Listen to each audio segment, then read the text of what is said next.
बंदी छोड़ सतगुरु रामपाल जी परमेश्वर जी की जय हो। परम पिता परमात्मा सारी सृष्टि के रचनहार कुल मालिक असंख्य ब्रह्मांडों के स्वामी जगत गुरु तीनों लोकों में प्रवेश करके सबका धारण पोषण करने वाले राजाधीराज आत्माधार नाथों के नाथ देवों के देव महादेव सर्वेश्वर महेश्वर मृत्युंजय अजरो अमर आदि अनादि सनातनी प्रभु जगत पिता जगदीश्वर श्री श्री 1008 की उपाधि के वास्तविक अधिकारी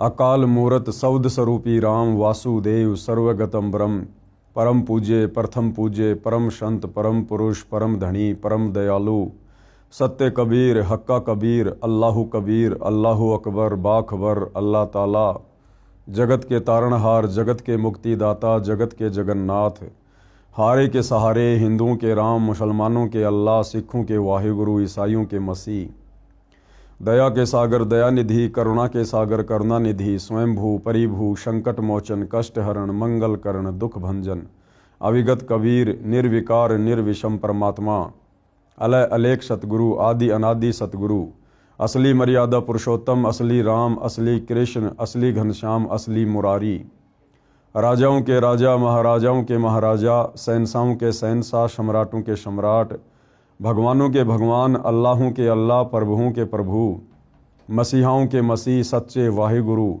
बाबाओं के बाबा पीरों के पीर सेठों के सेठ जगत सेठ सावलसा सेठ सर्वगुण संपन्न अनंत कोटि कलाओं के स्वामी अनंत कोटि ब्रह्मांडों के नायक योगियों में महायोगी ध्यानियों में महाध्यानी सिद्धों में परम सिद्ध ज्ञानियों में तत्वज्ञानी ब्रह्म ज्ञानी महाज्ञानी परम ज्ञानी सर्वश्रेष्ठ ज्ञानी विज्ञानी युवा कबीर समर्थ कबीर असमवात अमित ओजा सच्चे रहनुमा करीम अल्लाह सुभान अल्लाह दुनिया के अंतिम पैगंबर 8 सितंबर 1951 से गांव धनाना जिला सोनीपत हरियाणा भारतवर्ष की पावन भूमि पे प्रकट रियल कल की भगवान श्री नारायण साकार हरि श्री बाबा साहेब नूर अनंत परमात्मा सच्चे दरवेश सच्चे बाखबर संत शिरोमणि सतगुरु रामपाल जी परमेश्वर जी के चरण कमल में साध संगति से जुड़े हुए देश विदेश से आप और हम सभी सत्सेवक भाई बहनों का अनंत कोटि दंडवत प्रणाम।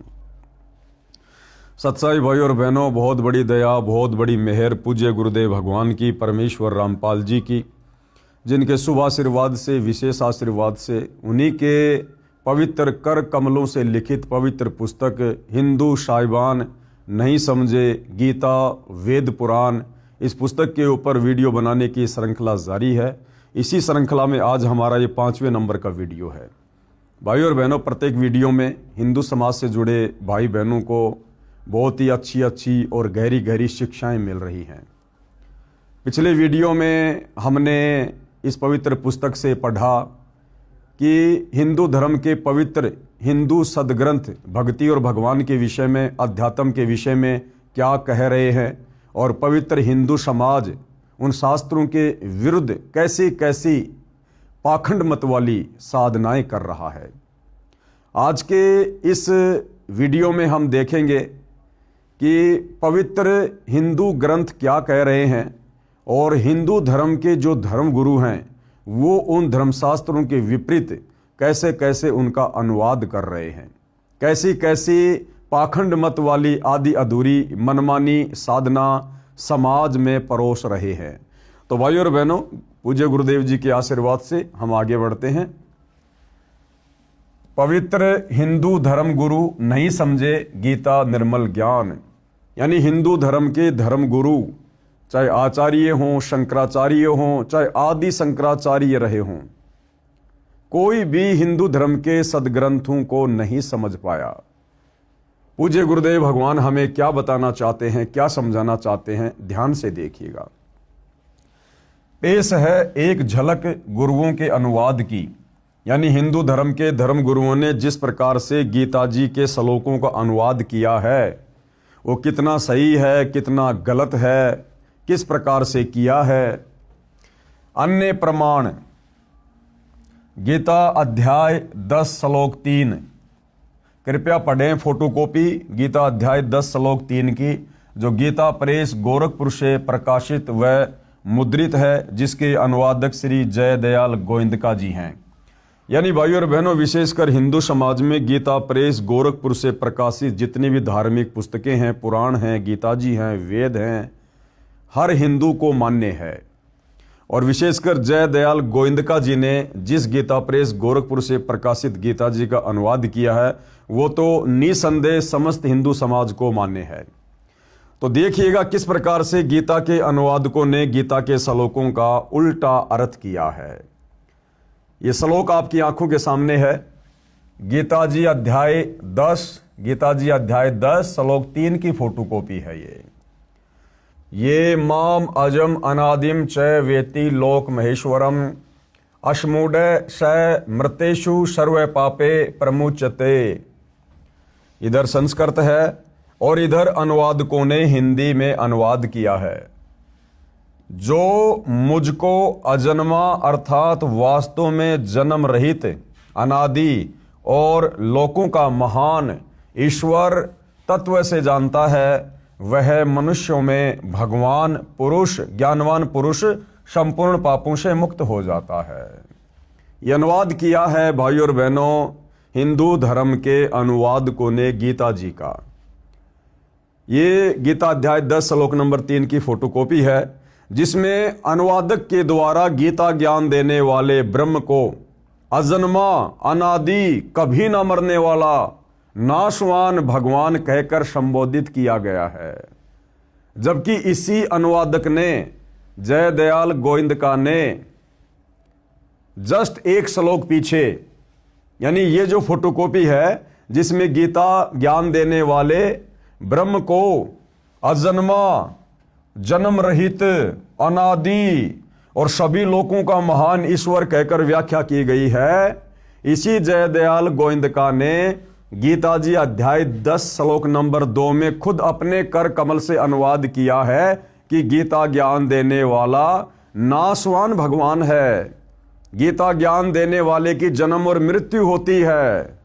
वो खुद स्वीकार कर रहा है कि अर्जुन, मेरे और तेरे बहुत से जन्म हो चुके हैं, तू नहीं जानता, मैं जानता हूं। और मेरी उत्पत्ति को ये देवता लोग, ये ऋषिगण लोग नहीं जानते, क्योंकि ये सभी मेरे से उत्पन्न हैं। तो गीता अध्याय नंबर 10 के श्लोक नंबर 2 में तो जय दयाल गोविंदका जी ने, जिन्होंने गीता के श्लोकों का अनुवाद किया है, उन्होंने गीता ज्ञान देने वाले इस ब्रह्म को नाशवान साबित किया है।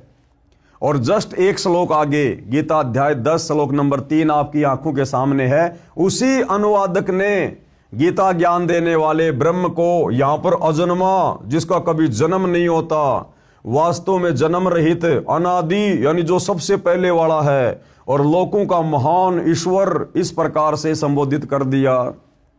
तो भाइयों और बहनों, इन गीता के ज्ञान देने वालों की बुद्धि काल में इस ब्रह्म ने स्लिप कर रखी है। तत्व ज्ञान के अभाव में ये लोग एक श्लोक पहले क्या लिख रहे हैं और अगले श्लोक में फिर बिल्कुल उल्टा अनुवाद कर रहे हैं, जिस कारण से पूरा हिंदू समाज बेचारा भ्रमित होकर बैठा है भक्ति और भगवान के नाम पर। ये श्लोक आपकी आंखों के सामने है।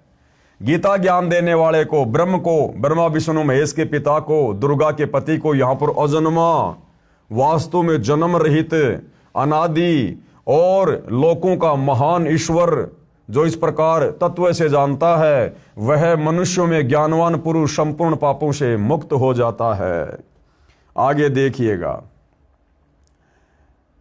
विशेष विवेचन अब पूज्य गुरुदेव भगवान बता रहे हैं कि भाई ध्यान दो, गीता अध्याय 10 श्लोक 3 का अनुवाद गलत किया है। जो अनुवाद अभी हमने पढ़ा है, पूज्य गुरुदेव भगवान कह रहे हैं कि गीता के श्लोकों का अनुवाद करने वालों ने इस श्लोक का अनुवाद गलत किया है, जिसमें लिखा है कि गीता ज्ञान देने वाले ने कहा, जो मुझको अजन्मा, अनादि और लोकों का महान ईश्वर तत्व से जानता है, वह मनुष्यों में ज्ञानवान पुरुष संपूर्ण पापों से मुक्त हो जाता है। अनुवाद समाप्त।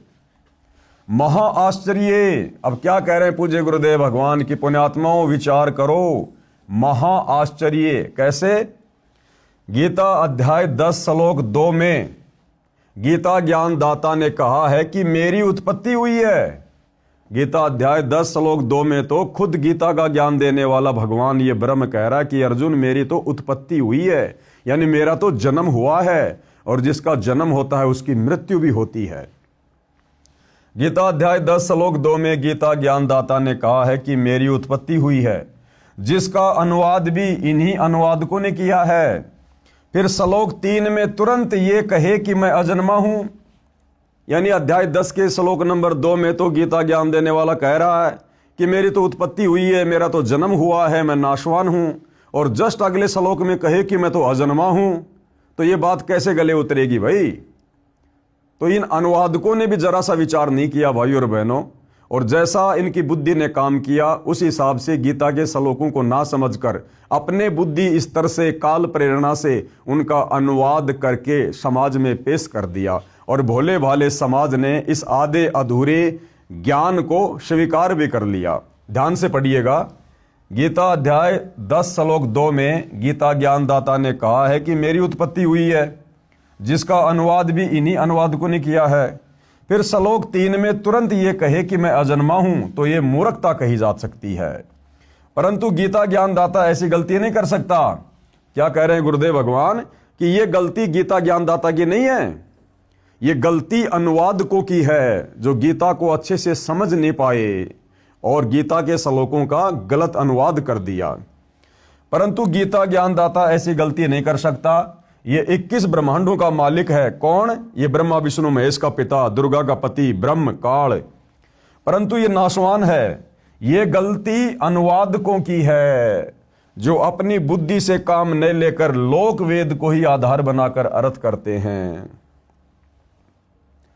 गीता अध्याय 10 श्लोक 3 का यथार्थ अनुवाद इस प्रकार है। अब पूज्य गुरुदेव भगवान सतगुरु रामपाल जी इस श्लोक का यथार्थ अनुवाद करके हमें समझा रहे हैं कि गीता ज्ञान देता काल ब्रह्म अध्याय 10 श्लोक 3 में क्या कहना चाहता है।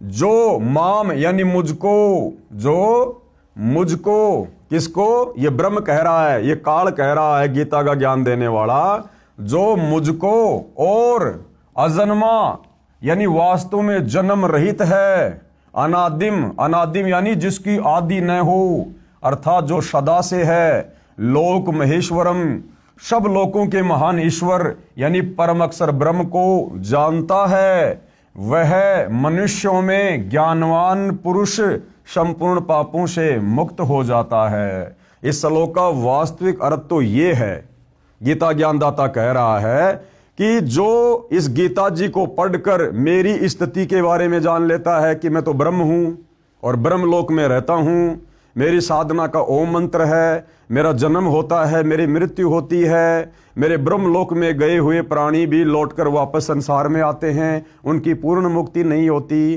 तो कहते हैं जो मुझे जान जाता है और साथ में उस अनादि अजन्मा सभी लोकों के महान ईश्वर परम अक्षर ब्रह्म को जान जाता है, वो व्यक्ति संपूर्ण पापों से मुक्त हो जाता है, वो ज्ञानी पुरुष कहलाता है, और वो तत्वदर्शी संत की शरण में जाकर उस अजन्मा अनादि परम अक्षर ब्रह्म की भक्ति करके सदा सदा के लिए मुक्ति प्राप्त कर लेता है। इसका वास्तविक अर्थ तो ये है, जो माम यानी मुझको और अजम यानी अजन्मा यानी वास्तव में जन्म रहित, अनादिम, अनादिम का अर्थ है अनादि यानी जिसकी आदि न हो, अर्थात जो सदा से है, लोक महेश्वरम अर्थात सब लोकों के महान ईश्वर यानी परम अक्षर ब्रह्म को जानता है, वह मनुष्यों में अश्मूढ़ है यानी ज्ञानवान पुरुष, सर्व पापे यानी संपूर्ण पापों से मुक्त हो जाता है। जिस प्रकार सतगुरु रामपाल जी परमेश्वर जी के पंथ में उनके अनुयायियों ने उनके द्वारा किए गए सत्संगों को सुनकर, उनके द्वारा लिखी पुस्तकों को पढ़कर जो गीता जी का अनुवाद किया गया है, जो वेदों के श्लोकों का अनुवाद किया गया है, उसको पढ़कर समझकर सतगुरु रामपाल जी के हम समस्त फॉलोवर ने, हमने गीता ज्ञान देने वाले इस ब्रह्म की, ब्रह्मा विष्णु महेश के पिता की, दुर्गा के पति की वास्तविक स्थिति को भी जान लिया है, पहचान लिया है कि ये ब्रह्म क्या है, कहाँ रहता है, ये जन्मता भी है, मरता भी है, इसकी भक्ति से मुक्ति नहीं है। और साथ में गुरुदेव ने हमें परम अक्षर ब्रह्म सत्य पुरुष कबीर देव की स्थिति से भी परिचित करवा दिया और उस शाश्वत स्थानम सतलोक के बारे में भी जानकारी दे दी। तो गीता ज्ञान देने वाला ब्रह्म अध्याय 10 श्लोक 3 में यही समझाना चाहता है कि अर्जुन, जो मेरी स्थिति से परिचित हो जाता है और जो उस अजन्मा अनादि परम अक्षर ब्रह्म की स्थिति से भली भांति परिचित हो जाता है, वो प्राणी फिर सत भक्ति करके समस्त पापों से मुक्त हो जाता है, अपनी मुक्ति का रास्ता बना लेता है। इसका वास्तविक अर्थ ये है, जबकि गीता जी के अनुवादकों ने यहां पर ब्रह्म को ही, गीता ज्ञान देने वाले नाशवान भगवान ब्रह्म को ही अजन्मा अनादि सभी लोगों का भगवान कहकर प्रस्तुत किया है, जो कि गलत है। अर्थात जो मुझको तथा अजन्मा को, अजन्मा कौन? जिसको कभी जन्म ही ना हुआ हो, जो स्वयंभू परमात्मा है, परम अक्षर ब्रह्म सत्य पुरुष कबीर देव, तथा अजन्मा को यानी परम अक्षर ब्रह्म को, जो वास्तव में जन्म रहित को, अनादि को यानी जो सदा से है, उस सब लोगों के महान ईश्वर यानी कुल के मालिक को तत्व से जानता है, वह मनुष्यों में ज्ञानवान पुरुष यानी तत्वदर्शी संत संपूर्ण पापों से मुक्त हो जाता है। आगे गुरुदेव कह रहे हैं ध्यान देने योग्य बातें। कौन सी बातें हैं जो ध्यान देने योग्य हैं? गीता का ज्ञान बोलने वाले ने इसी गीता अध्याय 10 श्लोक 2 में कहा है कि मेरी उत्पत्ति को यानी मेरे जन्म को, यानी जन्म को न देवता लोग जानते हैं न महर्षि जन ही जानते हैं, क्योंकि मैं सब प्रकार से देवताओं और महर्षियों का आदि कारण हूं। यानी ये ब्रह्म कह रहा है कि मेरी उत्पत्ति को, मेरे जन्म को ये देवता लोग और ये महर्षि जन नहीं जानते, क्योंकि ये सब तो मेरे से उत्पन्न हुए हैं और बेटा कभी भी अपने बाप की उत्पत्ति नहीं बता सकता। भावार्थ है कि गीता ज्ञानदाता स्वयं स्वीकार करता है कि मेरी उत्पत्ति यानी जन्म हुआ है, परंतु जितने भी देवता हैं तथा महर्षि जन हैं वे मेरी उत्पत्ति को नहीं जानते, क्योंकि वे मेरे से उत्पन्न हुए हैं। पाठक जन विचार करें कि पिता की उत्पत्ति को बच्चे तो नहीं जानते, परंतु दादाजी तो जानता है। दादाजी कौन? ये परम अक्षर ब्रह्म सत्य पुरुष कबीर देव, जिसने सभी को उत्पन्न किया। उस दादाजी यानी ग्रैंडफादर ने इस गीता ज्ञानदाता काल ब्रह्म की उत्पत्ति बताई है, कबीर परमेश्वर जी ने। आप पढ़ेंगे इसी पुस्तक में अध्याय सृष्टि रचना में, आगे चल के हम इस पर भी विशेष तौर पर जो है ध्यान देंगे। मेरे यानी लेखक के, कौन? सतगुरु रामपाल जी के। मेरे गीता अध्याय 10 श्लोक 3 के अनुवाद का समर्थन गीता अध्याय 10 श्लोक 2 के साथ साथ गीता अध्याय 2 श्लोक 12, गीता अध्याय 4 श्लोक 5 में भी है, जिनमें गीता ज्ञान बताने वाले ने कहा है कि हे अर्जुन, तेरे और मेरे बहुत जन्म हो चुके हैं, उन सबको तू नहीं जानता, मैं जानता हूं। गीता अध्याय 4 श्लोक 5। आगे, हे अर्जुन, मैं, तू और ये राजा लोग पहले भी जन्मे थे, आगे भी जन्मेंगे। गीता अध्याय 2 श्लोक 12, अर्थात ये सारे के सारे जन्म और मृत्यु में हैं। कृपया देखिए इसी पुस्तक के पेज नंबर 25 पर फोटोकॉपी गीता अध्याय 10 श्लोक 2, गीता अध्याय 4 श्लोक 5, गीता अध्याय 2 श्लोक 12 की, जिनके अनुवादक श्री जयदयाल गोविंदका जी ही हैं तथा प्रकाशक व मुद्रक भी गीता प्रेस गोरखपुरी है, जो दास ने आपको पहले इसी पुस्तक में जब वीडियो बन रहे थे उसमें आपको दिखाया था।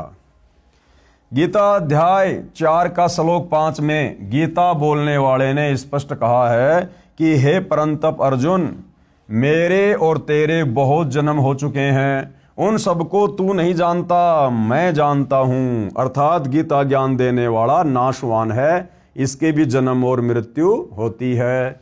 विवेचन, उपरोक्त तीनों श्लोकों से स्पष्ट हो गया है कि गीता ज्ञानदाता आपका श्री कृष्ण उर्फ श्री विष्णु नाशवान है।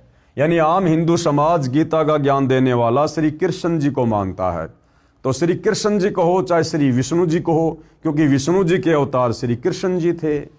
तो हिंदू समाज इस बात पर विचार करे कि आप जिस गीता ज्ञान देने वाले को भगवान मानकर, अविनाशी मानकर पूज रहे थे, ये पवित्र गीता साबित कर रही है कि गीता ज्ञान देने वाला भगवान ये ब्रह्म अविनाशी नहीं है, ये तो जन्म और मृत्यु में है। और जिसकी स्वयं की जन्म और मृत्यु होती है, भला उसकी भक्ति करके साधक कभी भी अपना जन्म और मृत्यु का दीर्घ रोग नष्ट नहीं करवा सकता है।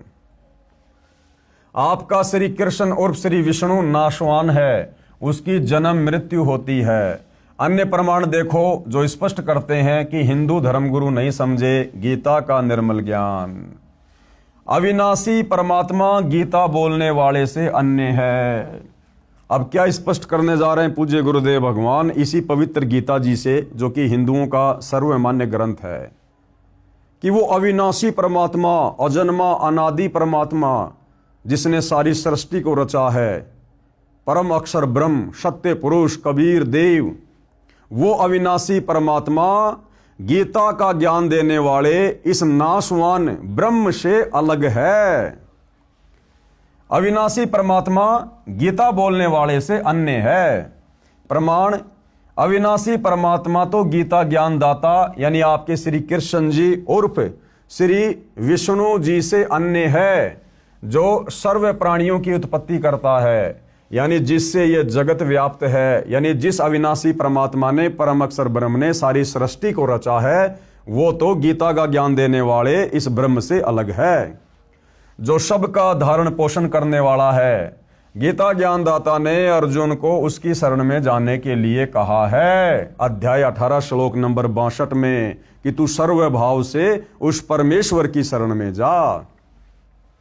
गीता ज्ञानदाता ने अर्जुन को उसकी शरण में जाने के लिए कहा है कि यदि अर्जुन तू जन्म मरण तथा जरा यानी बुढ़ापा, वृद्धावस्था से पूर्ण रूप से छुटकारा चाहता है, शाश्वत स्थान यानी अमर लोक यानी सतलोक प्राप्त करना चाहता है, तथा परम शांति चाहता है, तो मेरे से अन्य उस परमेश्वर, कौन से परमेश्वर की?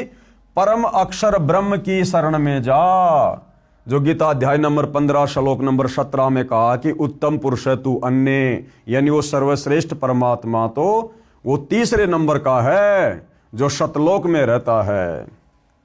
प्रमाण के लिए पेश है गीता अध्याय 2 श्लोक 17। प्रमाण के लिए पेश है गीता अध्याय 2 श्लोक 17, गीता अध्याय 15 श्लोक 17, गीता अध्याय 18 श्लोक 46, 61 तथा 62। गीता अध्याय 2 श्लोक 17 में, अभी गीता अध्याय 2 श्लोक नंबर 17 में क्या कहा गया है? गीता ज्ञान दाता ने, यानी गीता का ज्ञान देने वाले इस ब्रह्म ने, नाशवान भगवान ने अपने से अन्य अविनाशी परमेश्वर के विषय में कहा है। अविनाशी परमेश्वर कौन? जो कभी भी जन्म और मृत्यु में नहीं आता, कि नाश रहित यानी अविनाशी तो उसको जान जिससे ये संपूर्ण जगत व्याप्त है, यानी जिसने सारी सृष्टि को रचा है। इस अविनाशी का विनाश करने में यानी उसको मारने में कोई भी समर्थ नहीं है। पेश है फोटोकॉपी गीता अध्याय 2 श्लोक नंबर 17 की। अपनी आंखों से देखिए भाई और बहनों, कितना क्लियर किया गया है इस पवित्र ग्रंथ गीता में। अविनाशी तू तत् विधि येन सर्वम इदम ततम विनाशम अव्यस्य अस्य न कश्चित कृत्युम अहर्ति। एक तरफ संस्कृत है, बिल्कुल बराबर में हिंदी में अनुवाद है। अब गीता ज्ञान देने वाला ये ब्रह्म, ये नाशवान भगवान अपने से अन्य उस अविनाशी परम अक्षर ब्रह्म के विषय में अर्जुन को क्या कह रहा है? नाश रहित यानी जिसका कभी विनाश नहीं होता, नाश रहित तो तू उसको जान जिससे यह संपूर्ण दृश्य वर्ग यानी संपूर्ण जगत व्याप्त है। इस अविनाशी का विनाश करने में कोई भी समर्थ नहीं है। अपने से अन्य भगवान को गीता का ज्ञान देने वाला ब्रह्म अविनाशी कह रहा है, अजन्मा कह रहा है कि उसका नाश करने में कोई भी समर्थ नहीं है। अर्थात ये गीता का ज्ञान देने वाला ब्रह्म स्वयं अविनाशी नहीं है, इसका नाश होता है, इसका जन्म होता है, इसकी मृत्यु होती है। ये सुप्रीम गॉड नहीं है गीता का ज्ञान देने वाला। यही प्रमाण गीता अध्याय 18 श्लोक 46 में भी है। इसमें भी गीता ज्ञान दाता ने यानी ब्रह्म ने अपने से अन्य परमेश्वर के विषय में कहा है, परम अक्षर ब्रह्म के विषय में, कि जिस परमेश्वर से संपूर्ण प्राणियों की उत्पत्ति हुई है और जिससे ये समस्त जगत व्याप्त है, उस परमेश्वर की अपने स्वाभाविक कर्मों द्वारा पूजा करके मनुष्य परम सिद्धि को प्राप्त हो जाता है। यहां भी गीता बोलने वाले ने अपने से अन्य परमेश्वर के विषय में कहा है। आगे देखिए भाई और बहनों, पेश है गीता अध्याय 18 श्लोक 46 की फोटोकॉपी। ये संस्कृत में श्लोक आप जी की आंखों के सामने है, पढ़ सकते हैं, देख सकते हैं। जिस परमेश्वर से संपूर्ण प्राणियों की उत्पत्ति हुई है, कौन कह रहा है? गीता का ज्ञान देने वाला ब्रह्म। ये काल ब्रह्म, ब्रह्मा विष्णु महेश का पिता, दुर्गा का पति, अर्जुन से साफ साफ कह रहा है अपने से अन्य उस परम अक्षर ब्रह्म की ओर, सर्वश्रेष्ठ परमात्मा की ओर संकेत करते हुए कि जिस परमेश्वर से संपूर्ण प्राणियों की उत्पत्ति हुई है और जिससे यह समस्त जगत व्याप्त है, उस परमेश्वर की अपने स्वाभाविक कर्मों द्वारा पूजा करके मनुष्य परम सिद्धि को प्राप्त हो जाता है। अब ये स्वाभाविक ये कर्म क्या है?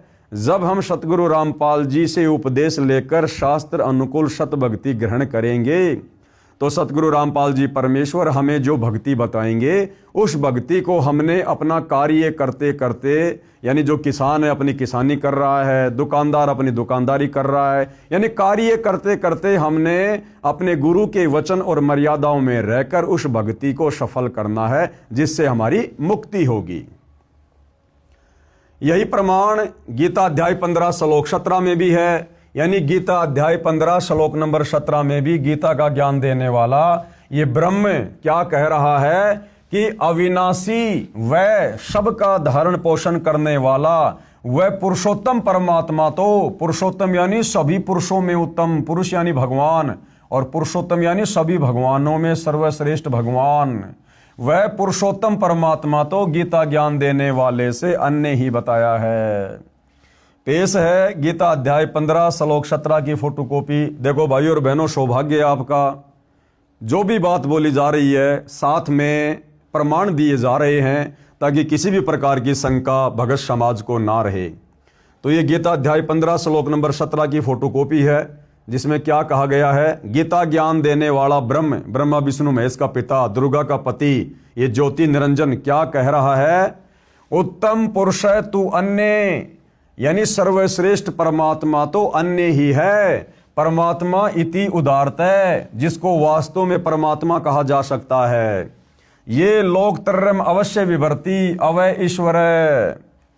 उत्तम पुरुष तो अन्य ही है, उत्तम यानी सर्वश्रेष्ठ, पुरुष यानी भगवान तो अन्य ही है। कौन कह रहा है? गीता का ज्ञान देने वाला, कि वो सर्वश्रेष्ठ भगवान उत्तम पुरुष तो मेरे से अन्य है, जो तीनों लोकों में प्रवेश करके और सबका धारण पोषण एवं अविनाशी परमेश्वर और परमात्मा इस प्रकार कहा गया है। क्लियर कर दिया गीता अध्याय 15 श्लोक नंबर 17 में गीता का ज्ञान देने वाले ब्रह्म ने कि अर्जुन, मैं सर्वश्रेष्ठ परमात्मा नहीं हूं, मैं अविनाशी परमात्मा नहीं हूं, मेरी तो जन्म और मृत्यु होती है, मेरी भक्ति से पूर्ण मुक्ति नहीं हो सकती है, मेरी भक्ति करने वाले प्राणी 84 लाख योनियों में जाकर कष्ट भोगने से नहीं बच सकते, मेरी भक्ति करने वाले साधक नरक भोगने से नहीं बच सकते। यदि तूने इन सभी दुखों से छुटकारा चाहिए, पूर्ण मुक्ति चाहिए, शाश्वत स्थानम सतलोक चाहिए, तो आपने मेरे से अन्य उस उत्तम पुरुष की भक्ति करनी पड़ेगी, परम अक्षर ब्रह्म की भक्ति करनी पड़ेगी, जिसकी जानकारी गीता अध्याय 4 श्लोक नंबर 34 में बताया कि तू तत्वदर्शी संत की खोज कर। तो भाई और बहनों, बड़े सौभाग्य से वो तत्वदर्शी संत वर्तमान में धरती पर सतगुरु रामपाल जी हैं, जिनके पास में संपूर्ण यथार्थ आध्यात्मिक ज्ञान है, पूर्ण मुक्ति का पूर्ण मार्ग है। गीता अध्याय 18 श्लोक 61 में भी, गीता अध्याय 18 श्लोक 61 में भी गीता ज्ञानदाता ने अपने से अन्य परमेश्वर के विषय में कहा है। 18वें अध्याय के 61वें श्लोक में भी गीता का ज्ञान देने वाले ब्रह्म ने, इस ज्योति निरंजन ने, काल ब्रह्म ने, दुर्गा के पति ने, ब्रह्मा विष्णु महेश के पिता ने अपने से अन्य उस सर्वश्रेष्ठ परमात्मा की ओर इशारा किया है। गीता अध्याय 18 श्लोक 61 में भी गीता ज्ञानदाता ने अपने से अन्य परमेश्वर के विषय में कहा है कि हे अर्जुन, शरीर रूप यंत्र में आरूढ़ हुए संपूर्ण प्राणियों को अंतर्यामी परमेश्वर अपनी माया यानी शक्ति से उनके कर्मों के अनुसार भ्रमण करवाता हुआ सब प्राणियों के हृदय में स्थित है। इसमें गीता ज्ञानदाता ने अपने से अन्य अंतर्यामी परमेश्वर का ज्ञान करवाया है, जो सबके हृदय रूपी गुफा में बैठा हुआ है और जिसकी शक्ति से सभी प्राणी चल रहे हैं और जो कर्मों के अनुसार सभी को फल देता है। अपने से अन्य परमेश्वर के विषय में जानकारी दे रहा है। पेश है फोटोकॉपी गीता अध्याय 18 श्लोक 61 की। ये श्लोक है भाइयों और बहनों आपकी आंखों के सामने। इसका अनुवाद पूज्य गुरुदेव भगवान ने यहां किया है। हे अर्जुन, शरीर रूप यंत्र में आरूढ़ हुए संपूर्ण प्राणियों को अंतर्यामी परमेश्वर अपनी माया से उनके कर्मों के अनुसार भ्रमण कराता हुआ सब प्राणियों के हृदय में स्थित है। ये अनुवाद सतगुरु रामपाल जी ने नहीं किया, ये अनुवाद गीता के अनुवादकों ने किया है, जय दयाल गोविंदका जी ने किया है। और ये अनुवाद स्पष्ट रूप से संकेत कर रहा है, यानी गीता का ज्ञान देने वाला भगवान अपने से अन्य किसी और अंतर्यामी परमेश्वर की तरफ संकेत कर रहा है कि जो सर्व प्राणियों को अपनी शक्ति से चलाता है और सभी प्राणियों को कर्मों के अनुसार फल देता है। तो भाइयों और बहनों, जब तक हम गीता ज्ञानदाता से अन्य उस उत्तम पुरुष की शरण में नहीं जाएंगे, उसकी सतभक्ति नहीं करेंगे, तत्वदर्शी संत से लेकर आप और हमारी मुक्ति कभी नहीं हो सकती। हम कभी भी जन्म और मरण के झंझट से बाहर नहीं निकल सकते। अब पेश है प्रमाण, जिसमें गीता ज्ञानदाता ने गीता अध्याय 18 के श्लोक 62 में भी अपने से अन्य परमेश्वर की शरण में जाने की राय दी है। कहा है कि हे भारत, तू सब प्रकार से उस परमेश्वर की शरण में जा जिसके विषय में ऊपर कहा है। उस परमात्मा की कृपा से ही तू परम शांति को तथा सनातन परम धाम यानी अमर लोक सतलोक को प्राप्त होगा, यानी सतलोक का कभी भी विनाश नहीं होता। वह परमेश्वर कौन है, उसके विषय में गीता ज्ञान बोलने वाले ने गीता अध्याय 8 श्लोक 3 में बताया है कि वह परम अक्षर ब्रह्म है।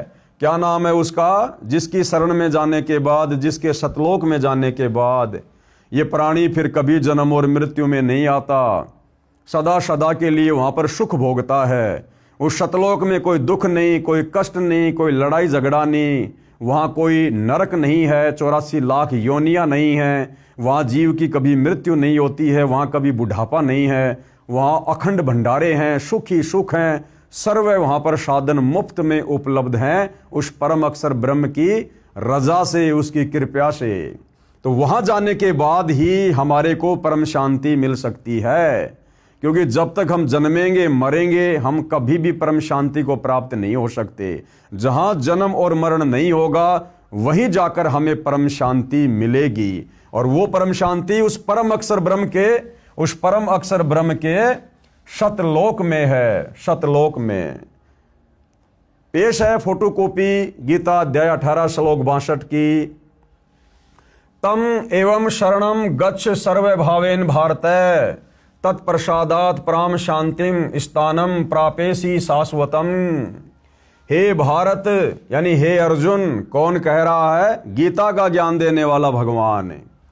हे भारत, तू सब प्रकार से उस परमेश्वर की ही शरण में जा। सब प्रकार से यानी इस ब्रह्म की भक्ति भी छोड़ दे, देवी देवताओं की भक्ति भी छोड़ दे, ये दुनिया भर के पाखंड पूजा, ये कर्म कांड सब कुछ छोड़ दे। तुझे तत्वदर्शी संत जो शत भक्ति दे, जो मंत्र दे, जो धर्म यज्ञ की जानकारी दे, केवल तूने उसकी मर्यादा में रहकर उतना ही करना है, फिर तेरा मोक्ष निश्चित है। इसको कहते हैं सर्वभाव से, सब प्रकार से, तन मन धन से समर्पित होकर। हे भारत, सब प्रकार से उस परमेश्वर की ही शरण में जा, उस परमात्मा की कृपा से ही। अब देखो, गीता ज्ञान देने वाला अपने से अन्य किसी और परमात्मा की शरण में जाने के लिए कह रहा है।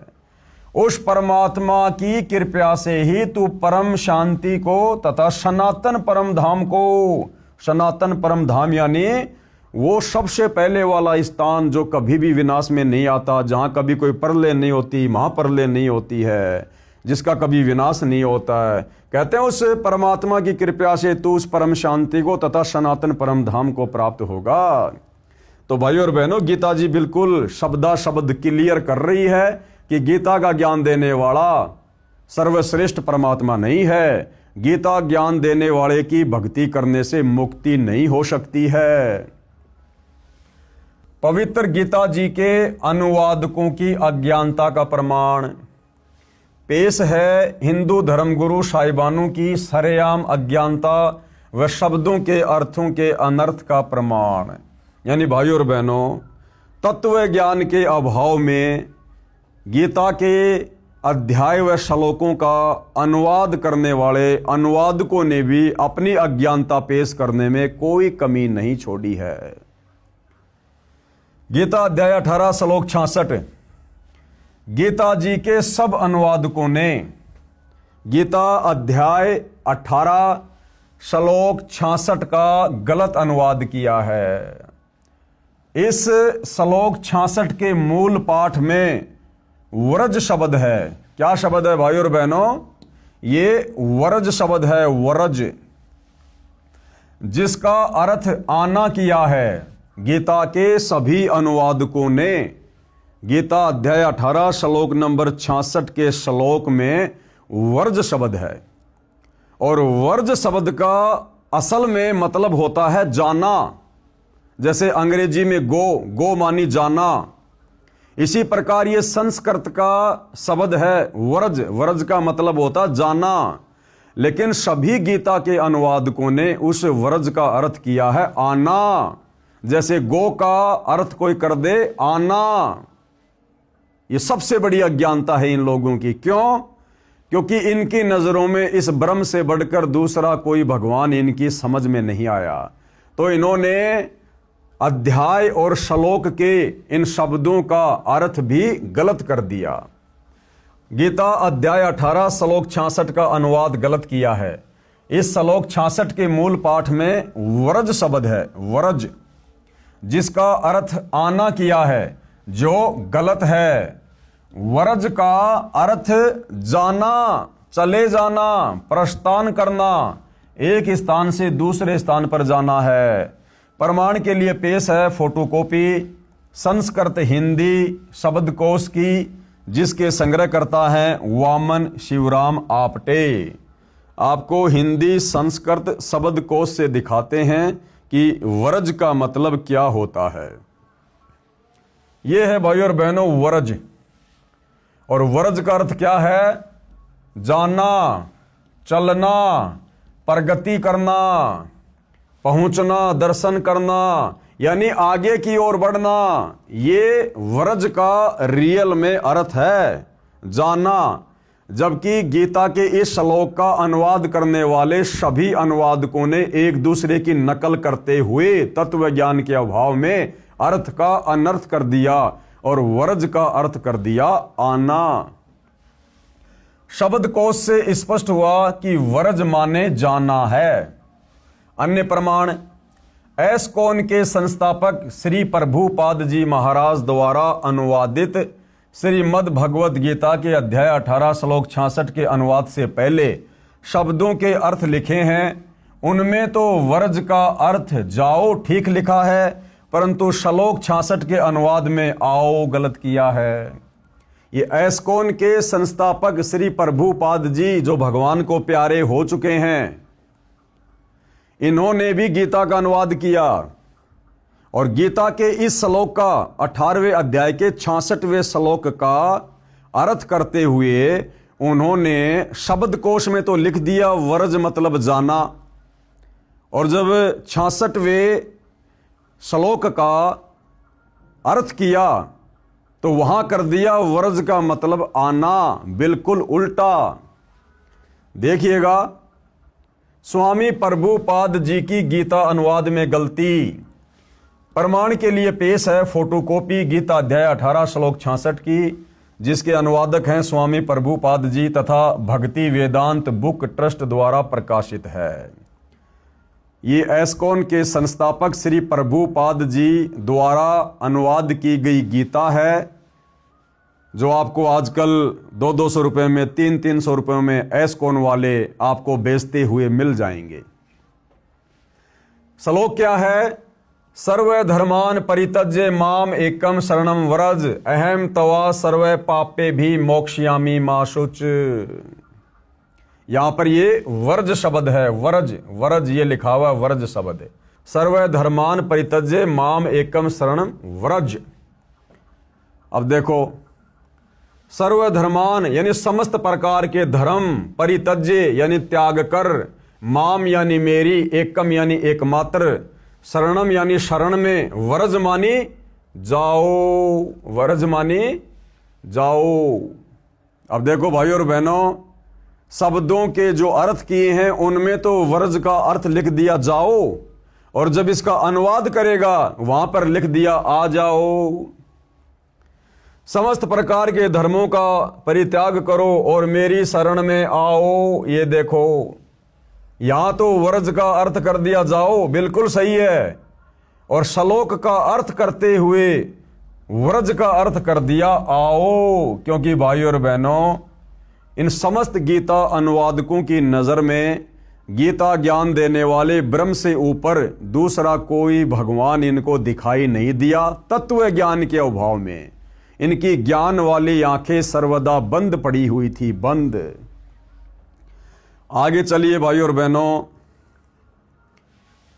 इस फोटो कॉपी में स्पष्ट है कि ऊपर शब्दों के अर्थ में तो व्रज का अर्थ जाना यानी जाओ ठीक किया है, परंतु अनुवाद में आना यानी आओ कर दिया, जिससे गीता के सब ज्ञान का अज्ञान बना दिया।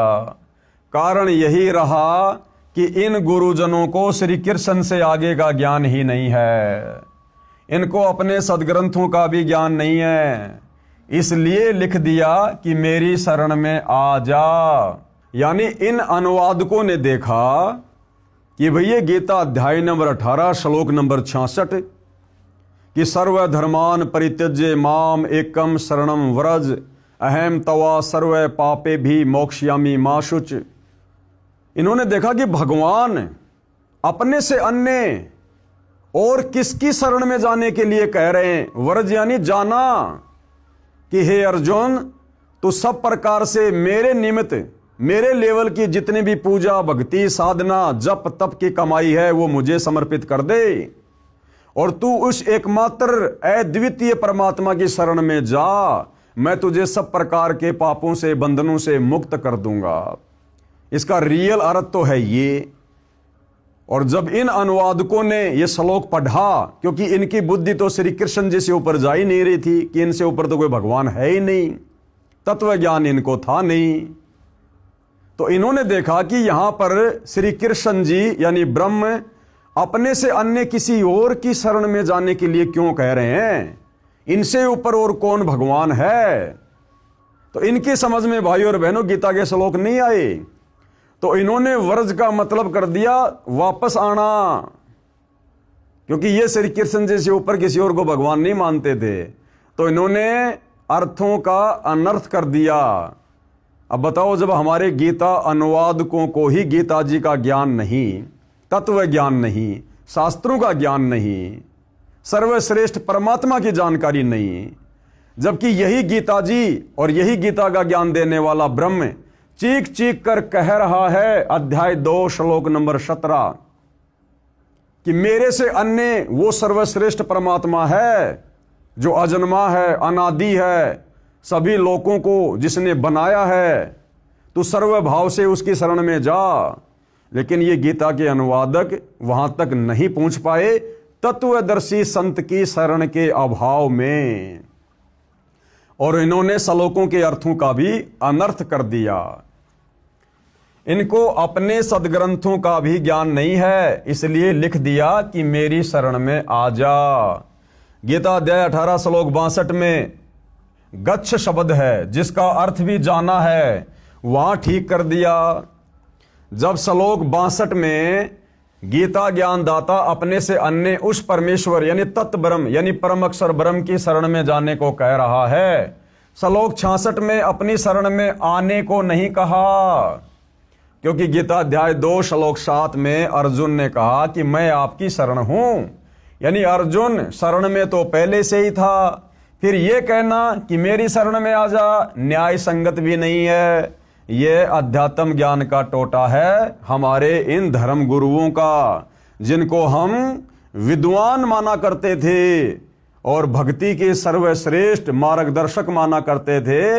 इन लोगों को तो अब पता चला सतगुरु रामपाल जी के ज्ञान से कि इन हमारे अनुवादकों को, धर्म गुरुओं को तो भक्ति मार्ग की ABCD का भी पता नहीं था। पेश है लेखक द्वारा किया इस श्लोक का यथार्थ अनुवाद। लेखक कौन? सतगुरु रामपाल जी ने अब गीता अध्याय 18 श्लोक 66 का यथार्थ सही अनुवाद किया है, जो इस प्रकार है। सर्वधर्मान परित्यज्य माम एकम शरणम व्रज। सर्वधर्मान परित्यज्य माम कौन कह रहा है? ये गीता ज्ञान देने वाला ब्रह्म अर्जुन से कह रहा है कि अर्जुन, मेरे लेवल की जो साधना है, ओम नाम की जो कमाई है और जो भी धर्म कर्म की कमाई है, वो तू मुझे समर्पित कर दे। सर्वधर्मान परित्यज्य माम और एकम शरणम व्रज। एकम यानी अद्वितीय, जिसके समान कोई दूसरा ना हो, वो परम अक्षर ब्रह्म। एकम शरणम व्रज, उस एक अद्वितीय परमात्मा की शरण में जा। व्रज यानी जा। अहम तवा सर्व पापे भे मोक्षयामी माशुच। मैं तुझे सब प्रकार के पाप कर्मों से मुक्त कर दूंगा, यानी मैं तुझे फ्री कर दूंगा। इसका रियल अर्थ तो ये है। अनुवाद, गीता ज्ञान देने वाले ने कहा है कि सर्वधर्मान माम, यानी मेरे स्तर के जितने भी धार्मिक कर्म हैं उन सबको मुझ में परित्यज्य यानी त्याग कर, एकम यानी उस एक सर्वशक्तिमान परम अक्षर ब्रह्म की शरणम यानी शरण में, व्रज यानी जा। व्रज यानी जा। अहम यानी मैं, तवा यानी तेरे को, सर्व पापे भे यानी सब पापों से, मोक्षयामी यानी मुक्त कर दूंगा, मां शुच यानी शोक ना कर, तू दुख ना मान, परेशान ना हो, चिंता ना कर। मेरे लेवल की भक्ति साधना, ओम नाम की कमाई मुझ में समर्पित कर दे, मेरे को संकल्प कर दे। मैं तुझे 21 ब्रह्मांड से मुक्त कर दूंगा, जन्म मरण से मुक्त कर दूंगा। और उस परम अक्षर ब्रह्म की शरण में जा और उसके द्वारा बताई गई सत साधना कर और भाई अपना मोक्ष करवा। विशेष इस श्लोक में एकम एक शब्द है, इसका अर्थ एक यानी अद्वितीय परमेश्वर है। एकम यानी अद्वितीय, जिसके समान कोई दूसरा ना हो। गीता अध्याय 13 श्लोक 30 में भी एकस्त शब्द है, जिसका अर्थ है उस एक परमात्मा में स्थित किया है जो गीता ज्ञानदाता से अन्य है। गीता अध्याय 13 श्लोक 27, 28 तथा 30 में भी गीता ज्ञान देने वाले काल ब्रह्म ने अपने से अन्य परमेश्वर की जानकारी दी है। कहा है कि गीता अध्याय 13 श्लोक 27, ये गीता अध्याय 13 श्लोक 27, इसमें गीता का ज्ञान देने वाला ये ब्रह्म क्या कह रहा है? जो साधक नष्ट होते हुए सब प्राणियों में परमेश्वर यानी परम अक्षर ब्रह्म को अविनाशी तथा समभाव से देखता है, वह परमेश्वर को सही रूप में देखता है, यानी वह उस परमेश्वर को ठीक से समझा है। गीता अध्याय 13 श्लोक 28 में कहा है कि क्योंकि जो साधक सर्वत्र यानी सब स्थान पर समान भाव से स्थित परमेश्वर को समान देखता हुआ अपने द्वारा अपने को नष्ट नहीं करता, यानी सत्य भाव से उस गीता ज्ञानदाता काल ब्रह्म से अन्य परम अक्षर ब्रह्म को जानकर उसी की भक्ति करके गीता ज्ञान देने वाले काल ब्रह्म से मिलने वाली गति यानी मोक्ष जो गीता अध्याय 8 श्लोक 13 में बताई है, उससे अन्य परम गति को यानी प्राप्त होता है। यही प्रसंग गीता अध्याय 13 श्लोक 30 में चला है। कहा है, जिसका समय साधक प्राणियों के पृथक पृथक भाव को एकस्तम यानी उस अद्वितीय एक परमात्मा से एवं यानी ही विस्तारम यानी सब प्राणियों का विस्तार यानी उत्पत्ति होना देखता है यानी जानता है, उस समय उस परमेश्वर को पूजकर उसी को प्राप्त हो जाता है। इससे सिद्ध हो जाता है कि गीता अध्याय 18 श्लोक 66 में एकम शरणम व्रज का अर्थ भी उस परम अक्षर ब्रह्म की शरण में जाओ ही सही है। पेश है गीता अध्याय 18 श्लोक 66 की अन्य अनुवादकों की फोटो कॉपियां, यानी एकमात्र सतगुरु रामपाल जी के अलावा जितने भी अनुवादकों ने गीता का अनुवाद किया है, सब ने एक दूसरे की नकल कर ली, कॉपी कर ली और वर्ज का अर्थ जो जाना होता है सब ने आना लिख दिया। पेश है गीता अध्याय 18 श्लोक 66 की अन्य अनुवादकों की फोटो कॉपियां। श्री राम सुखदास की गीता अनुवाद में गलती। अब देखो भाई और बहनों, ये बड़े बड़े नाम उजागर हो रहे हैं, बड़े बड़े नाम जो कि नामचीन हैं, जिनके अनुवाद पर किसी को कोई संदेह नहीं था। अब देखो इन्होंने कैसी कैसी गलतियां कर रखी है। पेश है गीता अध्याय 18 श्लोक 66 की फोटोकॉपी श्री राम सुखदास जी महाराज के अनुवाद की। ये गीता प्रबोधनी मोटा टाइप स्वामी राम सुखदास प्रकाशक एवं मुद्रक गीता प्रेस गोरखपुर। ये देखिएगा अध्याय 18 श्लोक 66 सर्वधर्मान परित्यज्य माम एकम शरणम व्रज अहम तवा सर्व पापे भे मोक्षयामि मा शुच। संपूर्ण धर्मों का आश्रय छोड़कर तू केवल मेरी शरण में आ जा। व्रज का अर्थ क्या कर दिया? आ जा, जबकि व्रज का अर्थ क्या करना था? चला जा। मैं तुझे संपूर्ण पापों से मुक्त कर दूंगा, चिंता मत कर। यानी श्री राम सुखदास जी ने भी गीता जी का यथार्थ अनुवाद नहीं किया। आगे बढ़ते हैं भाइयों और बहनों। श्री ज्ञानानंद जी महाराज की गीता अनुवाद में गलती। पेश है गीता अध्याय 18 श्लोक 66 की फोटोकॉपी श्री ज्ञानानंद महाराज जी के अनुवाद की। ये श्री ज्ञानानंद जी के द्वारा अनुवाद की गई गीता है। श्रीमद् भगवत गीता, गीता ज्ञान सुधा, श्री स्वामी श्री ज्ञानानंद जी महाराज। ये रहा अध्याय 18 श्लोक 66 सर्वधर्मान परित्यज्य माम एकम शरणम। ये व्रज शब्द है, व्रज व्रज। अहम तवा सर्व पापे भे मोक्षयामि मा शुच। संपूर्ण धर्मों का आश्रय छोड़कर तू केवल मेरी शरण में आ जा। इन्होंने भी क्या कर रखा है? आ जा, जबकि ये करना चाहिए था जा। यानी श्री ज्ञानानंद जी ने भी गीता जी का यथार्थ अनुवाद नहीं किया। आगे बढ़िए भाइयों और बहनों। श्री सुधांशु जी महाराज की गीता अनुवाद में गलती। पेश है गीता अध्याय 18 श्लोक 66 की फोटोकॉपी श्री सुधांशु जी महाराज के अनुवाद की। ये श्री सुधांशु जी के कर कमल से अनुवाद की गई गीता है। श्रीमद् भगवत गीता, गीता अमृत प्रवचन परम पूज्य श्री सुधांशु जी महाराज। अध्याय 18 श्लोक 66 सर्वधर्मान परित्यज्य माम एकम शरणम व्रज। ये व्रज शब्द है। और क्या अनुवाद किया है? सभी धर्मों को छोड़कर तू मेरी शरण में आ जा। ये देखिए, आ और जा, आ जा। यानी श्री सुधांशु जी ने भी गीता जी का गलत अर्थ किया है अध्याय 18 श्लोक नंबर 62 का।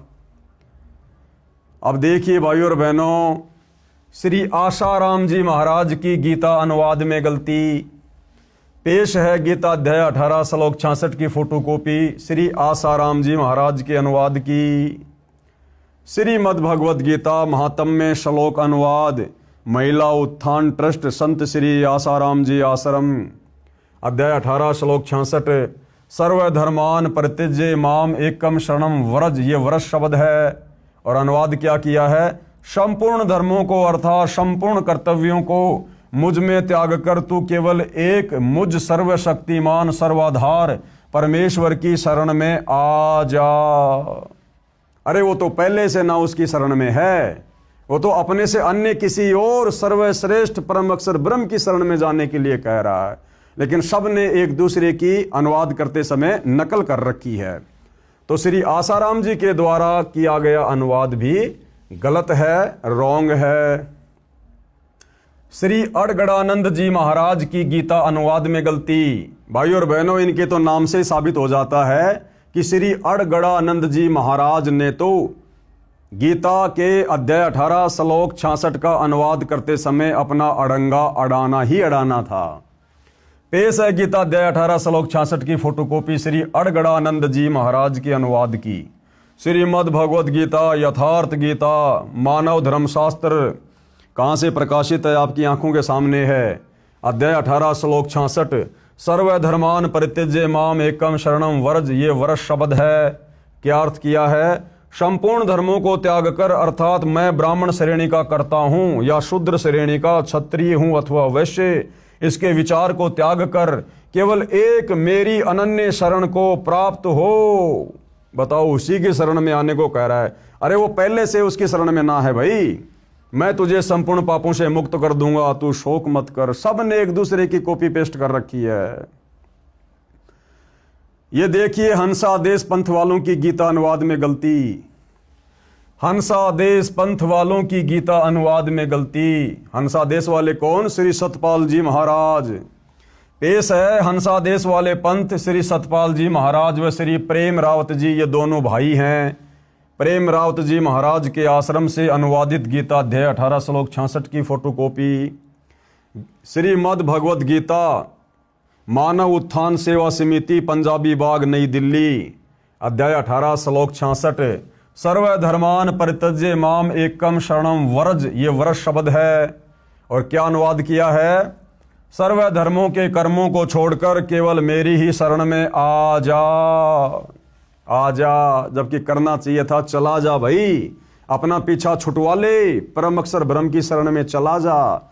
लेकिन सब ने कॉपी पेस्ट कर रखा है।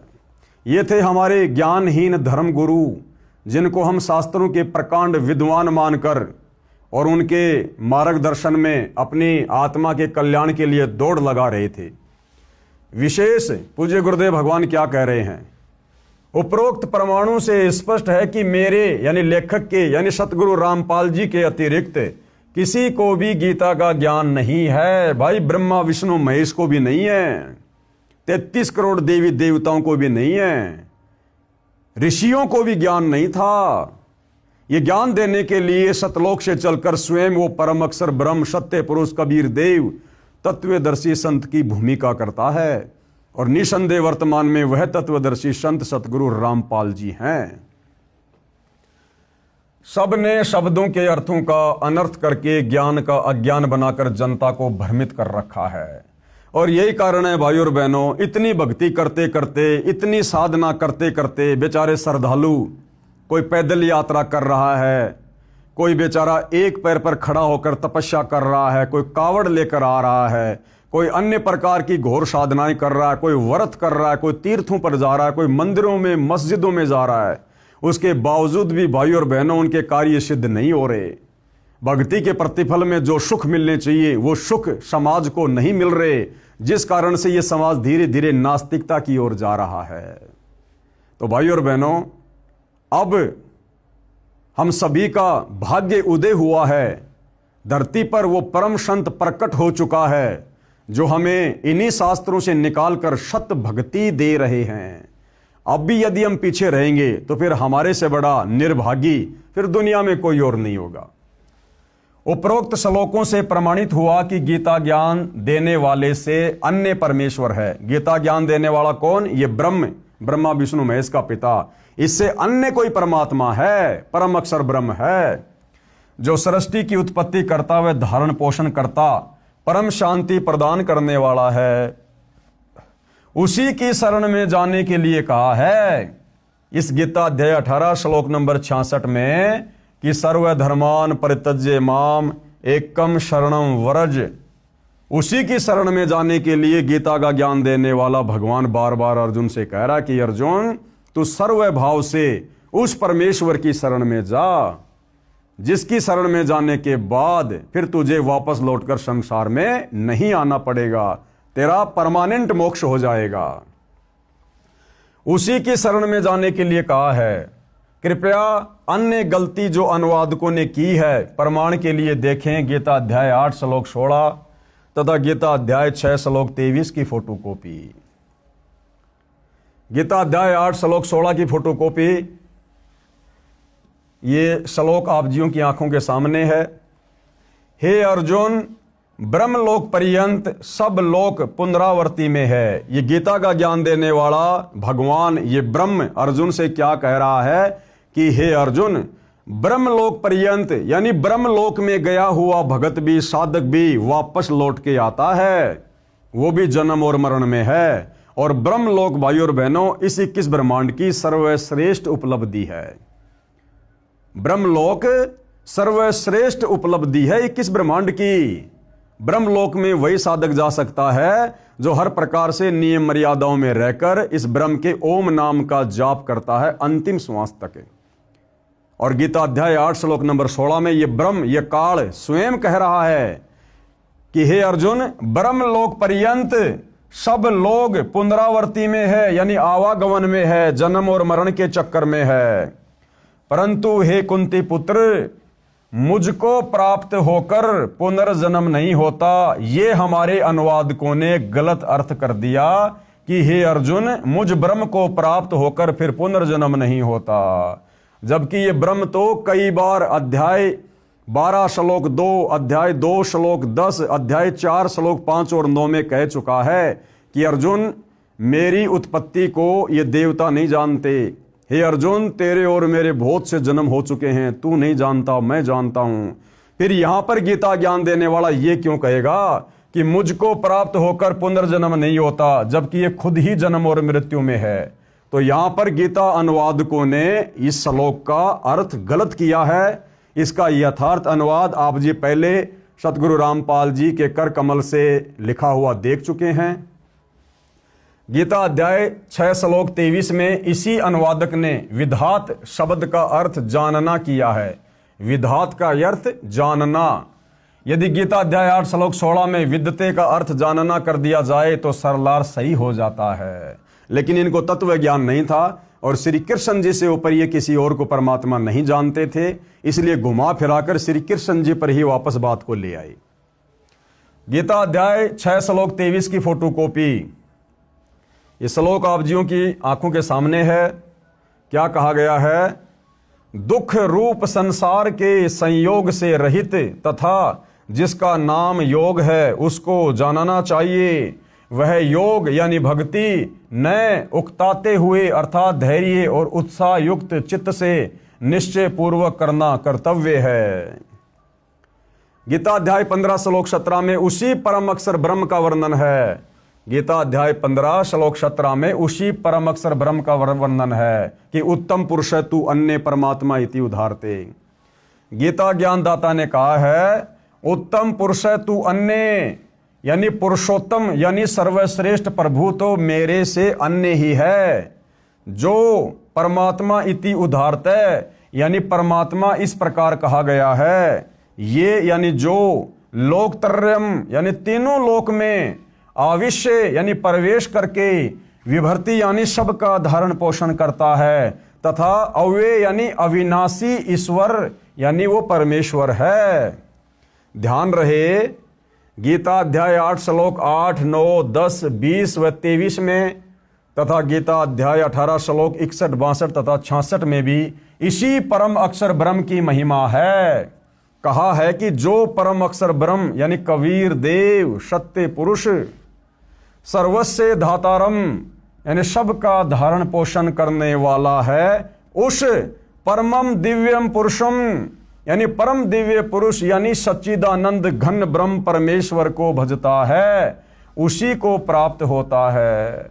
जो गीता ज्ञानदाता से उत्तम है, श्रेष्ठ है, यानी पुरुषोत्तम है, पुरुषों में यानी भगवानों में उत्तम है, श्रेष्ठ है, वह तो अन्य है। यानी गीता ज्ञानदाता अपने से अन्य पुरुषोत्तम की यहां पर बात कर रहा है, परमेश्वर की बात कर रहा है कि वो उत्तम पुरुष जो तीनों लोकों में प्रवेश करके सबका धारण पोषण करता है, वो तो मुझ गीता ज्ञान देने वाले ब्रह्म से अन्य है। गीता ज्ञान देने वाले ने गीता अध्याय 18 श्लोक 62 में उसी परम अक्षर ब्रह्म की शरण में जाने को कहा है। यानी भाइयों और बहनों, बार बार गीता का ज्ञान देने वाला हिंदू भाई बहन जिसे श्री कृष्ण मानते हैं, विद्वान जिसको ब्रह्म कहते हैं, वो बार बार यही कह रहा है कि भैया गधा कुत्ता शुअर बनना है, नरक भोगना है, कष्ट भोगने हैं, तो भैया मेरे ओम नाम की साधना कर ले या नीचे के देवी देवताओं की साधना कर ले, भैया तेरी मर्जी। और अगर तुझे परम शांति चाहिए, जन्म मरण से छुटकारा चाहिए, सतलोक में जाना है, तो भैया उस परम अक्षर ब्रह्म की भक्ति कर ले। और उस परम अक्षर ब्रह्म की भक्ति तुझे तत्वदर्शी संत बताएगा, उसकी शरण में जा। इसके अलावा और कोई ऑप्शन धरती पर नहीं है। उस परम अक्षर ब्रह्म की भक्ति का मंत्र गीता अध्याय 17 श्लोक 23 में बताया है। अब उस परम अक्षर ब्रह्म सत्य पुरुष कबीर देव की भक्ति का, उसके सतलोक में जाने का मंत्र गीता अध्याय 17 श्लोक नंबर 23 में बताया है। ओम तत् सत इति निर्देश ब्रह्मण त्रिविध समर्थ। कहा है कि ओम तत् सत इति निर्देश, यानी केवल ये 3 मंत्र के जाप का ही निर्देश है। ओम तत् सत, ये ओम तो सीधा सीधा भाइयों और बहनों गीता ज्ञान देने वाले काल ब्रह्म का है, जो आपने पहले गीता अध्याय 8 श्लोक नंबर 13 में पढ़ा। खुद ये ब्रह्म कह रहा है कि ओम इति एक अक्षर माम ब्रह्म अनुस्मरण ये परियाति तजन देहम सयाति परमाम गतम। कि भाई अर्जुन, मेरे ब्रह्मलोक में जाने का मैं जितना तुझे सुख दे सकता हूं थोड़े बहुत समय के लिए, उसके लिए मेरी भक्ति का केवल एक ओम मंत्र है। उस ओम मंत्र का जाप करके तो भाई मेरे ब्रह्मलोक में आ सकता है, लेकिन मेरा ब्रह्मलोक भी परमानेंट नहीं है, उसका भी विनाश होता है। और ब्रह्मलोक में रहने वाले साधक का भी विनाश होता है, वो भी जन्म और मृत्यु में आता है। तो ये ओम तो सीधा सीधा गीता का ज्ञान देने वाले इस ब्रह्म का मंत्र है। ये तत् और सत, ये उस परम अक्षर ब्रह्म का मंत्र है, सतलोक जाने का मंत्र है। लेकिन कोई भाई ओम तत् सत करने लग जाए, ये कोई भक्ति नहीं है, ये कोई मंत्र नहीं है। ओम तो सीधा सीधा इस ब्रह्म का मंत्र है। तत् और सत ये सांकेतिक है। ये तत् का मतलब क्या है? इस तत् के अंदर कौन कौन से मंत्र हैं, सत के अंदर कौन कौन से मंत्र हैं, ये जानकारी भाई तत्वदर्शी संत देगा। इसीलिए तो कहा गीता ज्ञानदाता ने कि भैया मुझे तो तत्व ज्ञान नहीं है, मुझे ओम तत्सत की पूर्ण जानकारी नहीं है। उसके लिए गीता अध्याय 4 श्लोक नंबर 34 में खुद गीता ज्ञान देने वाला ब्रह्म कह रहा है कि तू तत्वदर्शी संतों की खोज कर, भली भांति उनको दंडोत प्रणाम कर, कपट छोड़कर सरलता पूर्वक व्यवहार कर, दंडोत प्रणाम कर, फिर वो तत्वदर्शी महात्मा तुझे तत्व ज्ञान का उपदेश करेगा। तब तुझे पता चलेगा कि ओम तत् सत का रहस्य क्या है, ये ओम तत् सत मिलकर फिर क्या मंत्र बनता है और किस विधि से इसका जाप किया जाता है। कहा है कि ओम तत् सत इति निर्देश ब्रह्मणे त्रिविध समर्थे। ब्रह्मण यानी उस पूर्ण ब्रह्म परमात्मा अक्षर पुरुष की भक्ति करने का मंत्र, उसको सुमरण करने का मंत्र। ब्रह्मणा तेन वेदा च यज्ञा च विहिता पुरा, अर्थात सच्चिदानंद घन ब्रह्म यानी परम अक्षर ब्रह्म की भक्ति का ओम तत् सत यह मंत्र है। इसका 3 विधि से सुमरण कहा है, यानी इसका 3 विधि से जाप होता है। अब वो जाप भाई और बहनों तत्वदर्शी संत ही बता सकता, धरती पर किसी और के पास नहीं है, केवल सतगुरु रामपाल जी ही बता सकते हैं। इसका 3 विधि से सुमरण होता है। सृष्टि के आदि में यानी सृष्टि की शुरुआत में यानी सतयुग के आदि शुरू में विद्वान पुरुष जो ज्ञान में अब गीता रूप में बता रहा हूं, इसी आधार से अपनी धार्मिक क्रिया किया करते थे। यानी सतयुग की शुरुआत में जो विद्वान पुरुष थे, जो भगत थे, साधक थे, ऋषि महात्मा थे, वो इन्हीं 3 मंत्रों का जाप किया करते थे, तत्वदर्शी संत से लेकर। और ये परम अक्षर ब्रह्म, ये सत्य पुरुष, ये कबीर परमात्मा चारों युगों में आते हैं, तत्वदर्शी संत की भूमिका करते हैं। कबीर परमात्मा जी अपनी वाणी में कहते हैं, सतयुग में सत सुकृत कह टेरा, और त्रेता नाम मुनिंदर मेरा, द्वापर में करुणा में कहाया, कलयुग में नाम कबीर धराया। कबीर जी कहते हैं कि मैं सतयुग में आता हूं इन्हीं 3 मंत्रों का रहस्य बताने, तत्वदर्शी संत बनकर। उस समय सतयुग में मेरा नाम होता है सत सुकृत ऋषि। सतयुग में सत सुकृत कह टेरा, यानी सत सुकृत ऋषि के नाम से जाना जाता हूं। और त्रेता नाम मुनिंदर मेरा, और फिर मैं त्रेता में आता हूं तत्वदर्शी संत बनकर, सबको ज्ञान समझाता हूं, इन्हीं 3 मंत्रों का ओम तत्सत का रहस्य बताता हूं। तो त्रेता युग में परमात्मा कह रहे हैं मेरा नाम रहता है मुनिंदर ऋषि, और द्वापर में फिर तत्वदर्शी संत बनकर आता हूं, इसी ज्ञान का प्रचार करता हूं, इन्हीं 3 मंत्रों का ओम तत्सत का रहस्य उजागर करता हूं। उस समय मेरा नाम रहता है करुणा में, और कलयुग में नाम कबीर धराया। और 650 साल पहले बनारस के काशी में स्वयं कबीर परमात्मा जी आए थे, और उन्होंने यही सारा ज्ञान अपने 64 लाख भक्तों को दिया था। तो भाइयों और बहनों, इन्हीं मंत्रों से हमारी मुक्ति होगी, और इन्हीं मंत्रों से हमें सतलोक प्राप्त होगा। और ये मंत्र किस विधि से जाप होंगे, इन मंत्रों के अंदर कंप्लीट मंत्र और क्या क्या हैं, ये तो खाली सांकेतिक हैं, कोड वर्ड में है, वो सारी जानकारी केवल तत्वदर्शी संत ही बताएगा, केवल सतगुरु रामपाल जी ही बता सकते हैं। इसका 3 विधि से स्मरण कहा है, यानी सुमरण जाप कहा है। सृष्टि के आदि में, यानी सतयुग के आदि यानी शुरू में विद्वान पुरुष जो ज्ञान मैं अब गीता रूप में बता रहा हूं, इसी आधार से अपनी धार्मिक क्रिया किया करते थे। उसी परमेश्वर ने वेद व यज्ञ तथा ब्राह्मणों की उत्पत्ति की, यानी यज्ञों धार्मिक अनुष्ठानों का यथार्थ ज्ञान यानी तत्व ज्ञान उस ब्रह्म ने, यानी सच्चिदानंद घन ब्रह्म ने बताया।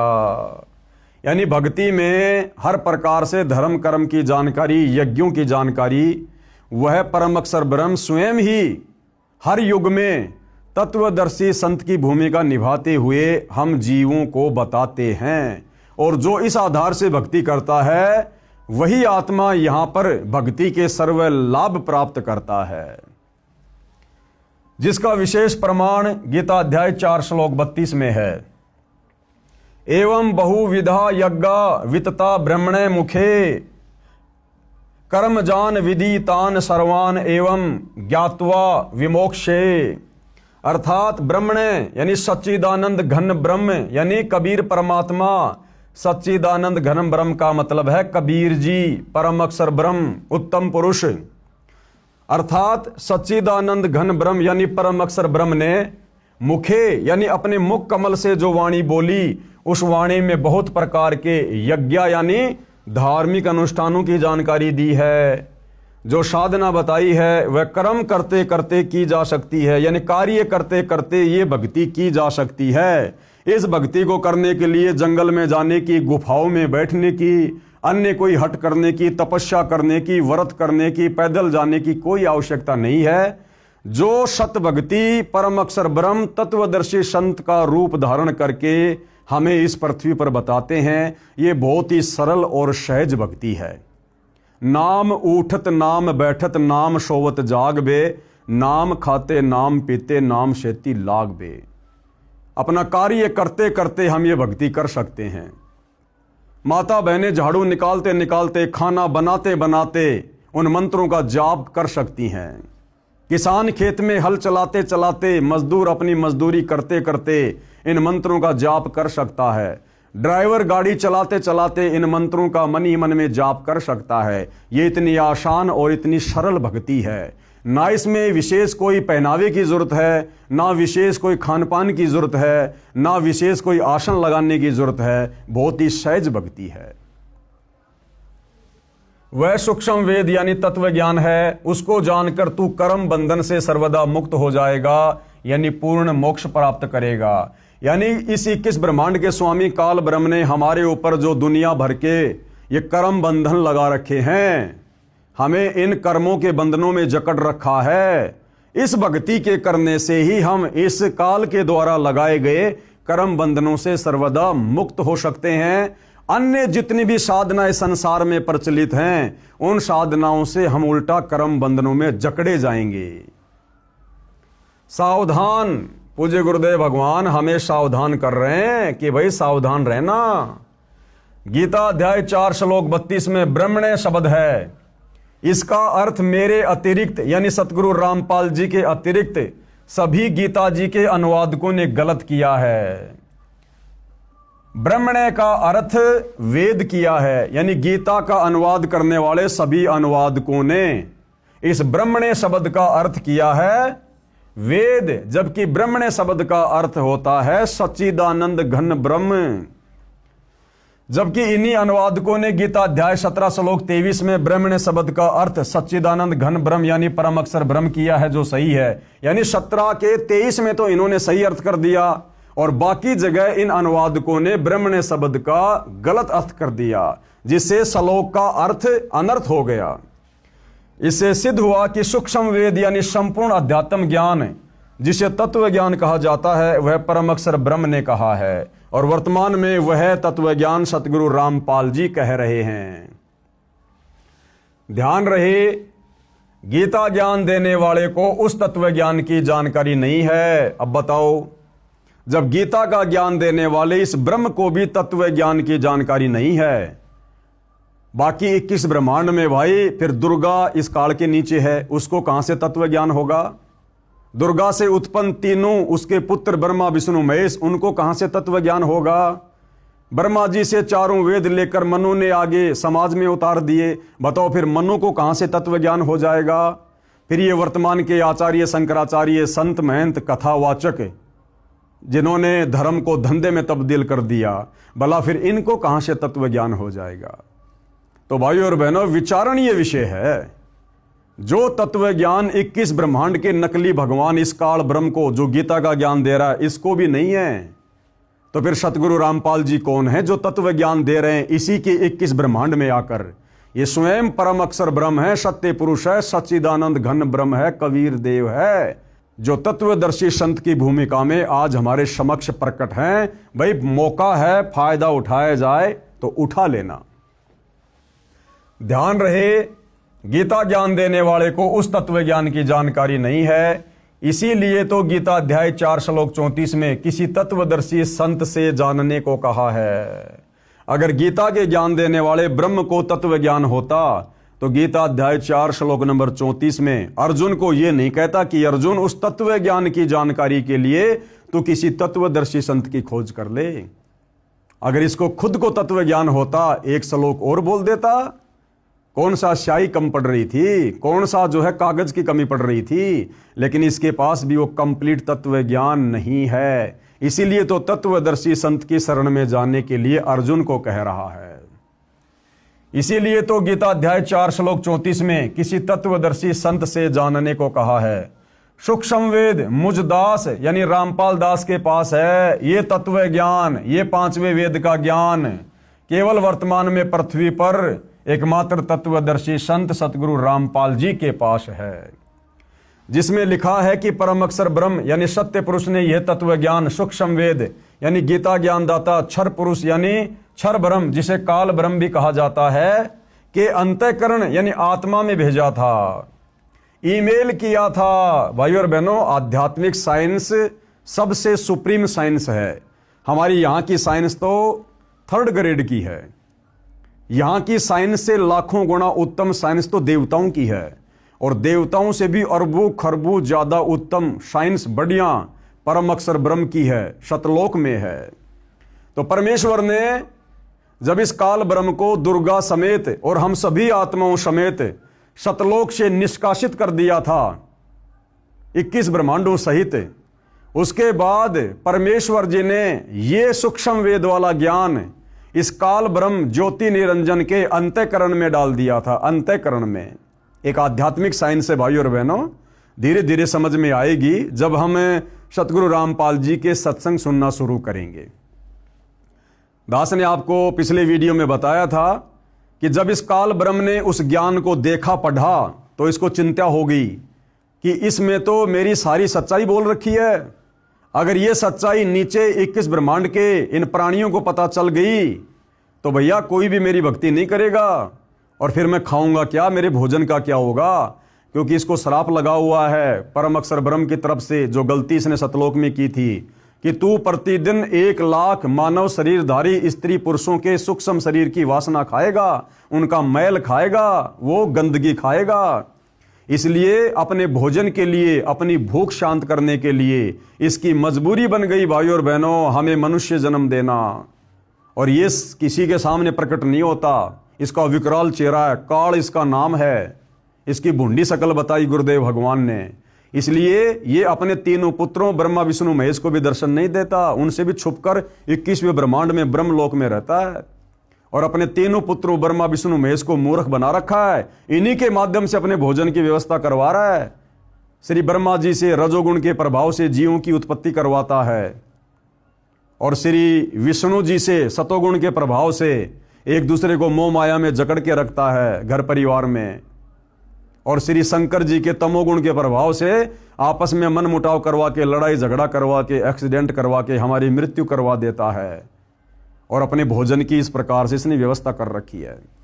तो जब उस परम अक्षर ब्रह्म ने, सत्य पुरुष ने, कबीर देव ने जब इसको सतलोक से बाहर निकाला था, उसके बाद इसके अंतःकरण में ये सारा का सारा ज्ञान फीड कर दिया। जब इसने वो ज्ञान देखा तो इसको चिंता बन गई कि भैया ये तो बात बिगड़ेगी, तेरे बारे में तो सारी सच्चाई लिखी हुई है, तो तेरी भूख कैसे मिटेगी। तो इसने क्या किया भाइयों और बहनों, जल्दबाजी में इसने वो मुख्य ज्ञान जो मुक्ति का था, मोक्ष का था, वो ज्ञान इसने जल्दबाजी में नष्ट कर दिया, और बाकी ज्ञान वेद रूप में अपने बड़े पुत्र ब्रह्मा जी को समुद्र मंथन के दौरान दे दिया। ब्रह्मा जी ने वो ज्ञान आगे अपने वंशजों को दे दिया, मनु को दे दिया, मनु ने फिर आगे आम समाज में उतार दिया, और फिर आज से लगभग 5500 वर्ष पहले द्वापर में वेद व्यास जी को दिव्य दृष्टि देकर उस ज्ञान को जो का त्यों वेदों के रूप में लिपिबद्ध करवा दिया, जो वेद आज आम समाज में है। तो गुरुदेव भगवान क्या कह रहे हैं कि वो सूक्ष्म वेद वाला ज्ञान, जो ज्ञान इन चारों वेदों में नहीं है, जिस ज्ञान को इस काल ब्रह्म ने नष्ट कर दिया था, वो सूक्ष्म ज्ञान देने के लिए वो परम अक्षर ब्रह्म, वो कबीर परमात्मा फिर सतलोक से चलकर स्वयं धरती पर तत्वदर्शी संत के रूप में प्रकट होता है। इसलिए कहा है कि 21 ब्रह्मांड में किसी के पास वो मुक्ति का ज्ञान नहीं है, मुक्ति का मार्ग नहीं है, तत्व ज्ञान नहीं है। अब सतगुरु रामपाल जी क्या कह रहे हैं कि सूक्ष्म वेद मुझदास रामपाल दास के पास है। तो भाइयों और बहनों अब विचार कर लेना सतगुरु रामपाल जी कौन है जिनके पास सूक्ष्म वेद है, सूक्ष्म ज्ञान है। ये स्वयं परम अक्षर ब्रह्म है, जिसमें लिखा है कि परम अक्षर ब्रह्म यानी सत्य पुरुष ने यह तत्व ज्ञान, सूक्ष्म वेद, गीता ज्ञान दाता, क्षर पुरुष, इस काल को क्षर पुरुष भी कहते हैं। क्षर का मतलब होता है नासवान, जिसकी जन्म और मृत्यु होती है। क्षर पुरुष यानी क्षर ब्रह्म, जिसे काल ब्रह्म भी कहा जाता है, इसके अंतःकरण में, इसकी आत्मा में भेजा था, ईमेल किया था, उसने अपने श्वासों द्वारा बाहर निकाल कर पढ़ा। इसने देखा कि इसमें परम अक्षर ब्रह्म का ज्ञान है, यानी सतलोक का ज्ञान है, इसमें तो पूर्ण परमात्मा का भी ज्ञान है, वहां का सुख तथा यहां काल लोक का दुख लिखा है। इसने विचार किया कि यदि मेरे 21 ब्रह्मांडों में रहने वाले प्राणियों को सत्यलोक के सुख का तथा उसमें जाने वाली भक्ति का पता चला तो सब भाग जाएंगे, मेरी सुधा यानी भूख कैसे शांत होगी। इस डर से इसने वह ज्ञान सूक्ष्म वेद से निकाल दिया और शेष ज्ञान समुद्र में छुपा दिया, जो आगे चलकर इसके बड़े पुत्र ब्रह्मा को प्राप्त हुआ। सूक्ष्म वेद के अनुसार सागर मंथन के समय 4 वेद निकाले, वे ब्रह्मा जी ने पढ़े। फिर यही वेद ज्ञान काल ब्रह्म ने ब्रह्मा का रूप धारण करके सूर्य देव को बताया। सूर्य देव कौन? ये आग का गोला नहीं, इस आग के गोले सूर्य के ऊपर जिस देव का कंट्रोल है, आधिपत्य है, वो सूर्य देव जो मनुष्य रूप में है, देव रूप में है। जिस प्रकार भाइयों और बहनों परिवहन मंत्री होता है, तो परिवहन मंत्री कोई परिवहन का साधन थोड़ी होता है, कोई बस थोड़ी होती है, कोई ट्रक थोड़ी होता है। परिवहन मंत्री मतलब वो एक व्यक्ति है, इंसान है, जो परिवहन के साधनों पर कंट्रोल रखता है। इसी प्रकार सूर्य देव एक देवता अलग है, और ये जो सूर्य है, आग का गोला, ये एक अलग है। फिर यही वेद ज्ञान काल ब्रह्म ने ब्रह्मा का रूप धारण करके सूर्य देव को बताया। सूर्य ने अपने पुत्र ऋषि स्वयंभू मनु को चारों वेदों वाला ज्ञान बताया। वह सतयुग का समय था। फिर इस काल ब्रह्म ने ब्रह्मा रूप धारण करके सूर्य ऋषि को बताया। गीता अनुसार गीता ज्ञान देने वाले काल ब्रह्म ने वेद ज्ञान सूर्य से कहा। सूर्य ने अपने पुत्र मनु को बताया। मनु ने अपने पुत्र इक्ष्वाकु को बताया। फिर कुछ राज ऋषियों ने सुना। 4 युग, सतयुग जो 17,28,000 वर्ष का है, त्रेता युग जो 12,96,000 वर्ष का समय है, द्वापर युग जो 8,64,000 वर्ष का समय है, और कलयुग जो 4,32,000 वर्ष का समय है। विशेष इससे दास ये सिद्ध करना चाहता है कि जिस समय श्रीमद् भगवत गीता का ज्ञान अर्जुन को बताया, उस समय सतयुग त्रेता युग पूरे जा चुके थे। यानी भाइयों और बहनों, जिस समय इस काल ब्रह्म ने महाभारत के युद्ध में, कुरुक्षेत्र के मैदान में ये गीता जी का ज्ञान बोला था, उससे पहले तो सतयुग 39 लाख वर्ष बीत चुका था। और ये ज्ञान भाइयों और बहनों सतयुग में 1 लाख वर्ष के बाद धीरे धीरे नष्ट होना शुरू हो गया था ये वेद ज्ञान। अब ये बीच में कितना गैप हो गया, लगभग 38 लाख वर्ष तक दुनिया वेदों के अनुसार नहीं बल्कि मनमाना आचरण करती हुई आ रही है। और अब सतगुरु रामपाल जी उसी वेद ज्ञान को, इसी गीता जी के ज्ञान को जब यथार्थ रूप में समाज में उतार रहे हैं, तो लोगों को स्वीकार करने में बड़ी दिक्कत आ रही है, क्योंकि लोग लोक वेद पर ज्यादा आधारित हो गए, कहीं सुनी बातों पर ज्यादा विश्वास करने लग गए, और कहते हैं कि संत रामपाल जी को क्या पता, ये तो कल आए हैं, ये हमारे बड़े बड़े साधु संत महात्मा ऋषि आचार्य शंकराचार्य जैसे चले गए, क्या उनको ज्ञान नहीं था? तो भाइयों और बहनों, किसको कितना ज्ञान था, ये सारी बातें आप जी इन वीडियो में देख रहे हैं। इस पवित्र पुस्तक हिंदू साहिबान नहीं समझे गीता वेद पुराण अपनी आंखों से देख रहे हैं।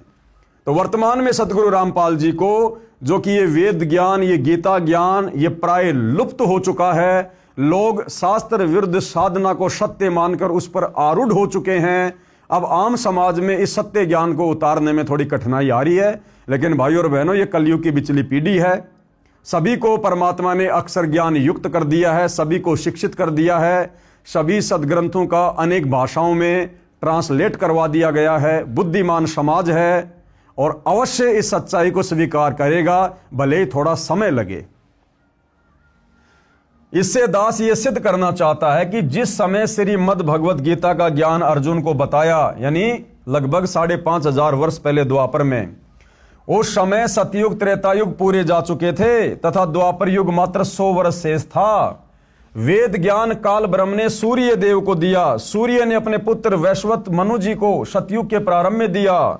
उस समय पुराणों की रचना नहीं हुई थी, केवल वेदों के ज्ञान के आधार से ऋषिजन साधना करते थे, जिसका प्रमाण गीता अध्याय 17 श्लोक 23 में भी है। कहा है कि सच्चिदानंद घन ब्रह्म के सुमरण का ओम तत्सत 3 मंत्र का जाप है, जो 3 प्रकार से किया जाता है। सृष्टि की आदि में यानी सतयुग की शुरुआत में ब्राह्मण यानी विद्वान भगतजन इसी ज्ञान के अनुसार यज्ञ आदि अनुष्ठान किया करते थे। कृपया ध्यान दें, गीता का ज्ञान वेद ज्ञान से सतयुग के शुरू में ब्रह्मा व मनु को मिला था। उससे 38,87,900 वर्ष पश्चात कहा गया है। यानी भाइयों और बहनों, जो वेद ज्ञान सतयुग की शुरुआत में भगत जन उस वेद ज्ञान के अनुसार भक्ति किया करते थे, वो वेद ज्ञान फिर सतयुग के बाद यानी 38,87,900 साल के बाद अब महाभारत के युद्ध में कुरुक्षेत्र के मैदान में फिर से गीता जी के रूप में बोला गया। इतने वर्षों के बाद उसे 38,87,900 वर्ष पश्चात कहा गया है, जो लगभग 1,00,000 वर्ष तक यथारूप में रहा सतयुग की शुरुआत में। उसके पश्चात मनमाना आचरण प्रारंभ हो गया था। प्रमाण आगे बताया है।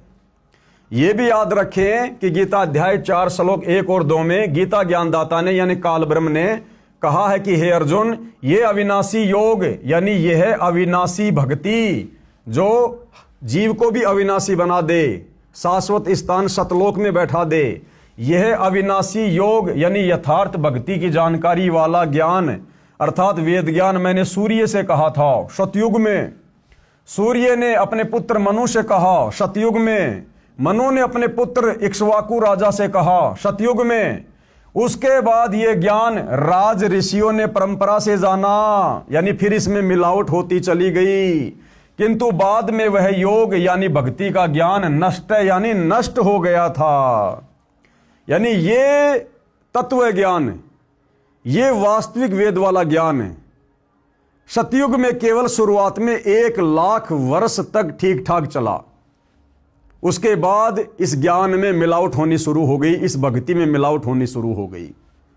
और उस वेद ज्ञान को जो सतयुग में शुरुआत में 1,00,000 वर्ष तक सही चला था, फिर उस ज्ञान को दोबारा से गीता ज्ञान के रूप में द्वापर युग के लास्ट में बोला गया काल ब्रह्म के द्वारा। यानी 38,87,900 साल बाद वही वास्तविक वेद ज्ञान दोबारा महाभारत के युद्ध में कुरुक्षेत्र के मैदान में बोला गया। इस बीच भाई और बहनों 38,00,000 वर्ष तक ये दुनिया शास्त्र विरुद्ध साधना करती आ रही है, वेद ज्ञान के विरुद्ध साधना करती हुई आ रही है। और अब इस ज्ञान को, इस गीता वाले ज्ञान को भी काल प्रेरणा से नकली संतों ने, महर्षियों ने, शंकराचार्यों ने उलझ पुलझ कर दिया है। और अब सतगुरु रामपाल जी उस यथार्थ ज्ञान को, वेदों वाले ज्ञान को, वेदों से ऊपर सूक्ष्म वेद वाले ज्ञान को जब आम समाज में उतारना चाह रहे हैं, तो आत्माएं इतना जल्दी स्वीकार करने को तैयार नहीं हो रही हैं। क्योंकि हमारे साधु संत महात्माओं ने, हमारे धर्मगुरुओं ने हमारे हृदय में लाखों वर्षों से झूठ बोल बोल कर, शास्त्र विरुद्ध ज्ञान दे देकर अज्ञान ठोक दिया। अज्ञान, अब इस अज्ञान को निकालने में भाई और बहनों परमात्मा को थोड़ा समय लग रहा है, लेकिन ये उनके द्वारा निर्धारित किया गया भक्ति का ठीक समय है। कलयुग की बिचली पीढ़ी है। परमेश्वर ने सारे साधन हमें दे दिए और अब ये ज्ञान आत्माएं समझेंगी, पूरा विश्व समझेगा। आने वाले समय में पूरा विश्व सतगुरु रामपाल जी की ही शत भक्ति करेगा, इन्हीं की शरण को अपनाएगा। अन्यथा लोग बहुत ज्यादा दुखी हो जाएंगे, परेशान हो जाएंगे और अंत में दुखी होकर सतगुरु रामपाल जी की शरण में आने के अलावा दूसरा कोई ऑप्शन पृथ्वी पर किसी के पास नहीं रहेगा।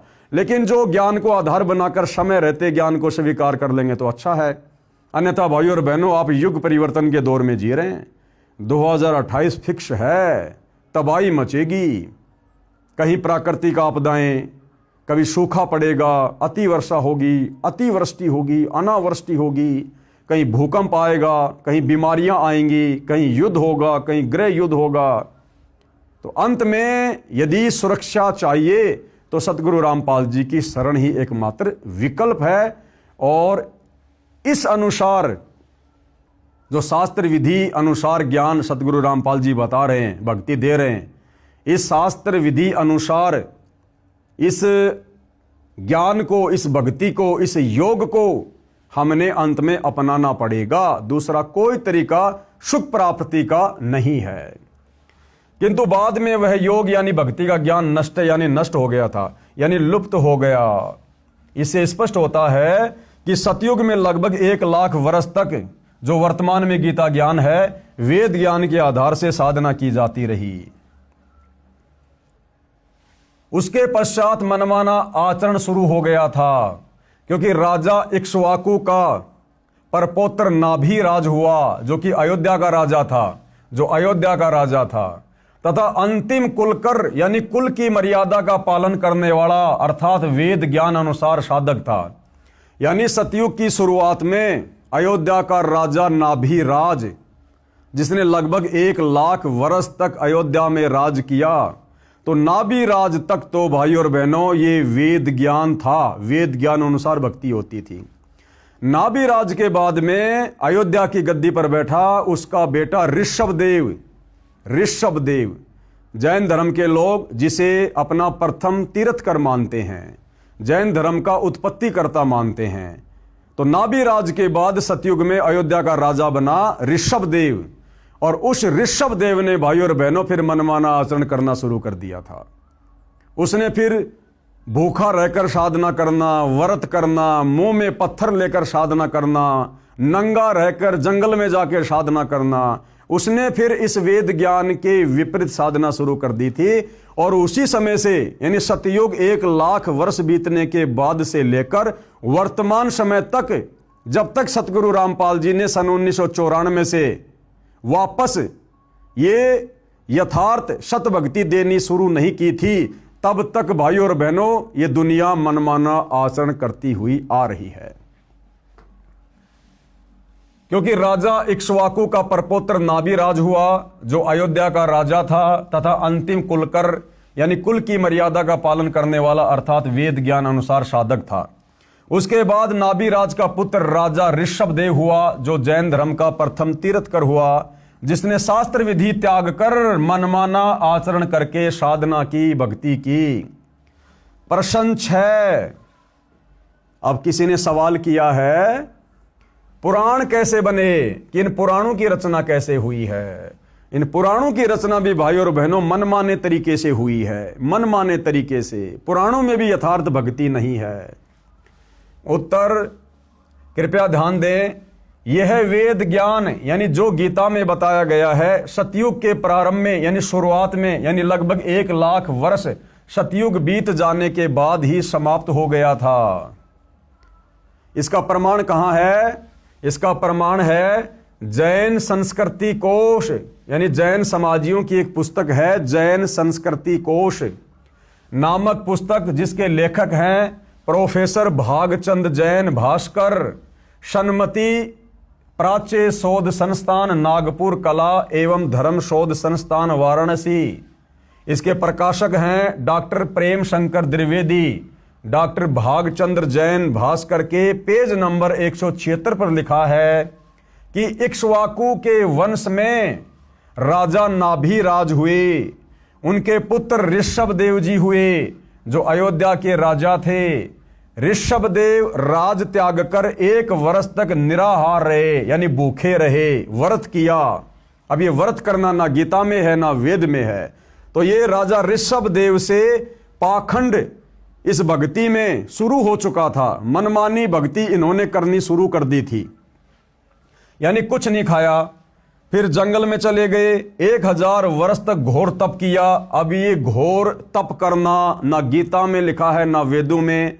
गीता जी तो मना कर रही है कि जो साधक तप करते हैं वो शरीर में विराजमान परमात्मा को और शरीर के कमल चक्रों में विराजमान देवताओं को भी दुखी करते हैं। वो तो राक्षस स्वभाव के जान, और उनको तो मैं घोर नरक में डालता हूं।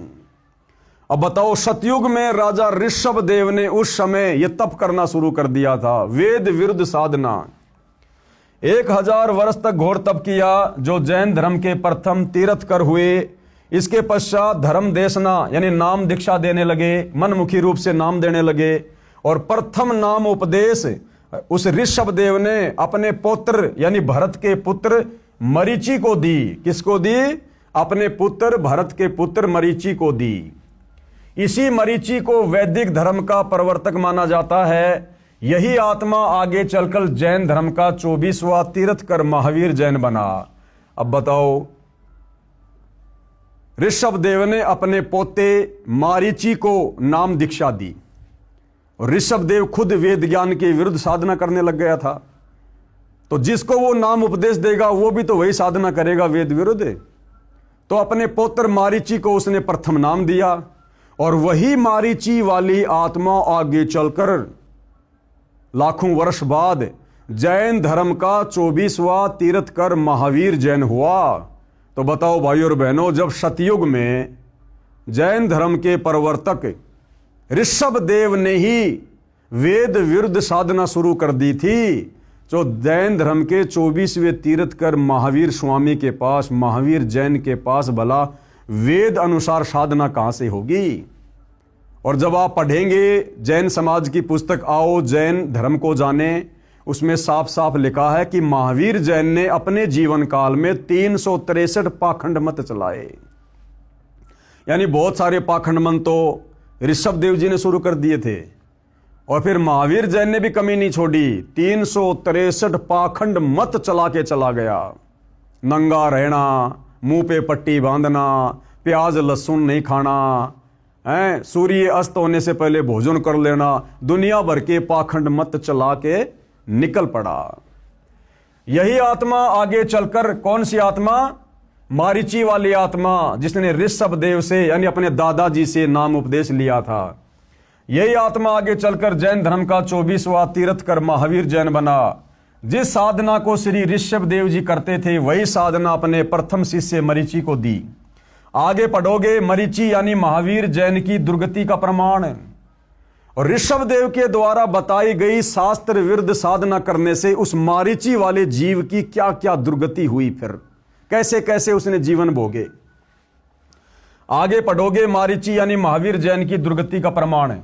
इसे स्पष्ट है कि मनु के पुत्र इक्ष्वाकु, इक्ष्वाकु के परपोत्र नाभिराज, नाभिराज के पुत्र ऋषभदेव, ऋषभदेव जी ने सब साधना वेद विरुद्ध की, यानी वेद ज्ञान की कमी स्पष्ट है। गीता चारों वेदों का सार है। गीता अध्याय 17 श्लोक 1 और 6 में घोर तप को मनमाना शास्त्र विरुद्ध साधना कहा है। ऐसे व्यक्तियों को जो मन कल्पित घोर तप को तपते हैं, असुर यानी राक्षस स्वभाव के जान, उनको घोर नरक में डाला जाता है। फिर और नीची योनियों में, भूत पितर की, पशु पक्षियों की योनि में जाता है। कौन? जो व्यक्ति मनमाना आचरण करता है। और वर्तमान में पूरा का पूरा हिंदू समाज संत रामपाल जी के भक्तों को छोड़कर मनमाना आचरण कर रहा है। सब के सब नरक में जाने वाली साधना कर रहे हैं। गीता अध्याय 17 श्लोक 5, जो मनुष्य शास्त्र विधि से रहित केवल मनमाना, जो वेदों व गीता शास्त्रों में कहीं नहीं है, जैसे राधे राधे श्याम मिला दे, ओम नमो भागवते वासुदेवाय नमः, व्रत करना, तीर्थों पे जाना, मूर्ति बनाकर पूजना, मंदिरों में जाना, मस्जिदों में जाना, चर्चों में जाना, गुरुद्वारा बनाकर पूजा करना, तप करना, पैदल यात्रा करना, कावड़ लेके आना, ये वेदों में और गीता जी में कहीं नहीं है। ये मनमाना आचरण है, और ये मनमाना आचरण करने वाला अंत में नरक का भागी होता है, क्योंकि ये साधना वेद और गीता के विरुद्ध है।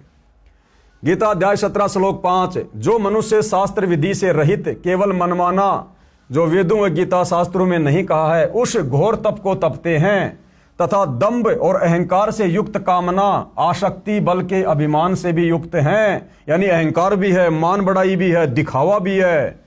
गीता अध्याय 17 श्लोक 6, शरीर रूप से स्थित भूत समुदाय को, शरीर में असंख्यों सूक्ष्म जीव हैं, उन प्राणियों को और अंतःकरण में स्थित मुझको दुखी करने वाले यानी अधिक कष्ट देने वाले हैं, उन अज्ञानियों को तू आसुर यानी राक्षस स्वभाव वाले जान। यानी जो व्यक्ति वेद और गीता विरुद्ध साधना करता है, जो व्यक्ति तत्वदर्शी संत की शरण में आकर शास्त्र अनुकूल सत भक्ति नहीं करता, भाई गीता ज्ञानदाता कह रहा है कि वो तो राक्षस स्वभाव को धारण किया हुआ मनुष्य में नीच व्यक्ति है, उसको तो मैं घोर नरक में डालूंगा। तो आज सतगुरु रामपाल जी के पंथ में उनके भक्तों को छोड़कर 99.99% हिंदू समाज, मुसलमान समाज, सिख समाज, ईसाई समाज, पूरे विश्व के प्राणी शास्त्र विरुद्ध, वेद विरुद्ध, गीता विरुद्ध मनमाना आचरण, मनमानी भक्ति कर रहे हैं। देख लेना भैया क्या बनेगी।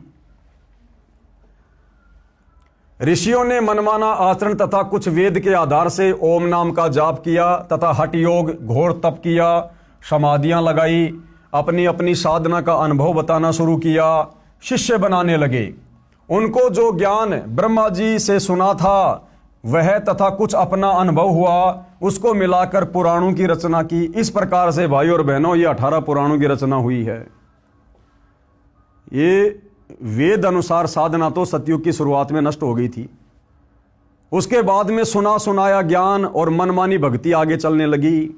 फिर आगे जितने भी बड़े बड़े साधु संत महात्मा ऋषि हुए हैं, दुर्वासा जैसे, वशिष्ठ जैसे, विश्वामित्र जैसे, मार्कंडे जैसे, इन लोगों ने कुछ एक साधना तो थोड़ी बहुत वेदों से निकाल ली, और कुछ एक इन्होंने समाधि अवस्था में जो भी इनको अनुभव हुआ उसको मिलाकर गोल मटोल करके अपना अनुभव इन्होंने पुस्तकों के रूप में लिख दिया और समाज में पेश कर दिया, जिसको हम कहते हैं पुराण। तो भाइयों और बहनों, इन 18 पुराणों में जो ज्ञान वेदों से मेल खाता है, जो ज्ञान गीता जी से मेल खाता है, वो तो सत्य है, वो हमें स्वीकार्य है। और इन 18 पुराणों का जो ज्ञान वेद और गीता के ज्ञान के विरुद्ध है, वो किसी काम का नहीं है, वो कूड़ा करकट है। उनको जो ज्ञान ब्रह्मा जी से सुना था वह तथा कुछ अपना अनुभव हुआ, उसको मिलाकर पुराणों की रचना की।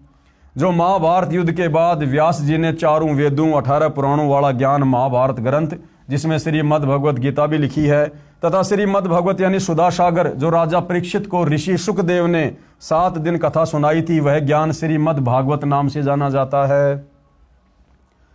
इन सब को लिपिबद्ध किया किसने? वेद व्यास जी ने कागज पर लिखा, जो आज आपके कर कमलों में है। विशेष ऋषियों ने एक दूसरे से सुना ज्ञान बताया, जिससे पवित्र पुराणों की रचना हुई। इसका प्रमाण आप देखें व पढ़ेंगे इसी पुस्तक के पेज नंबर 192 पर आगे।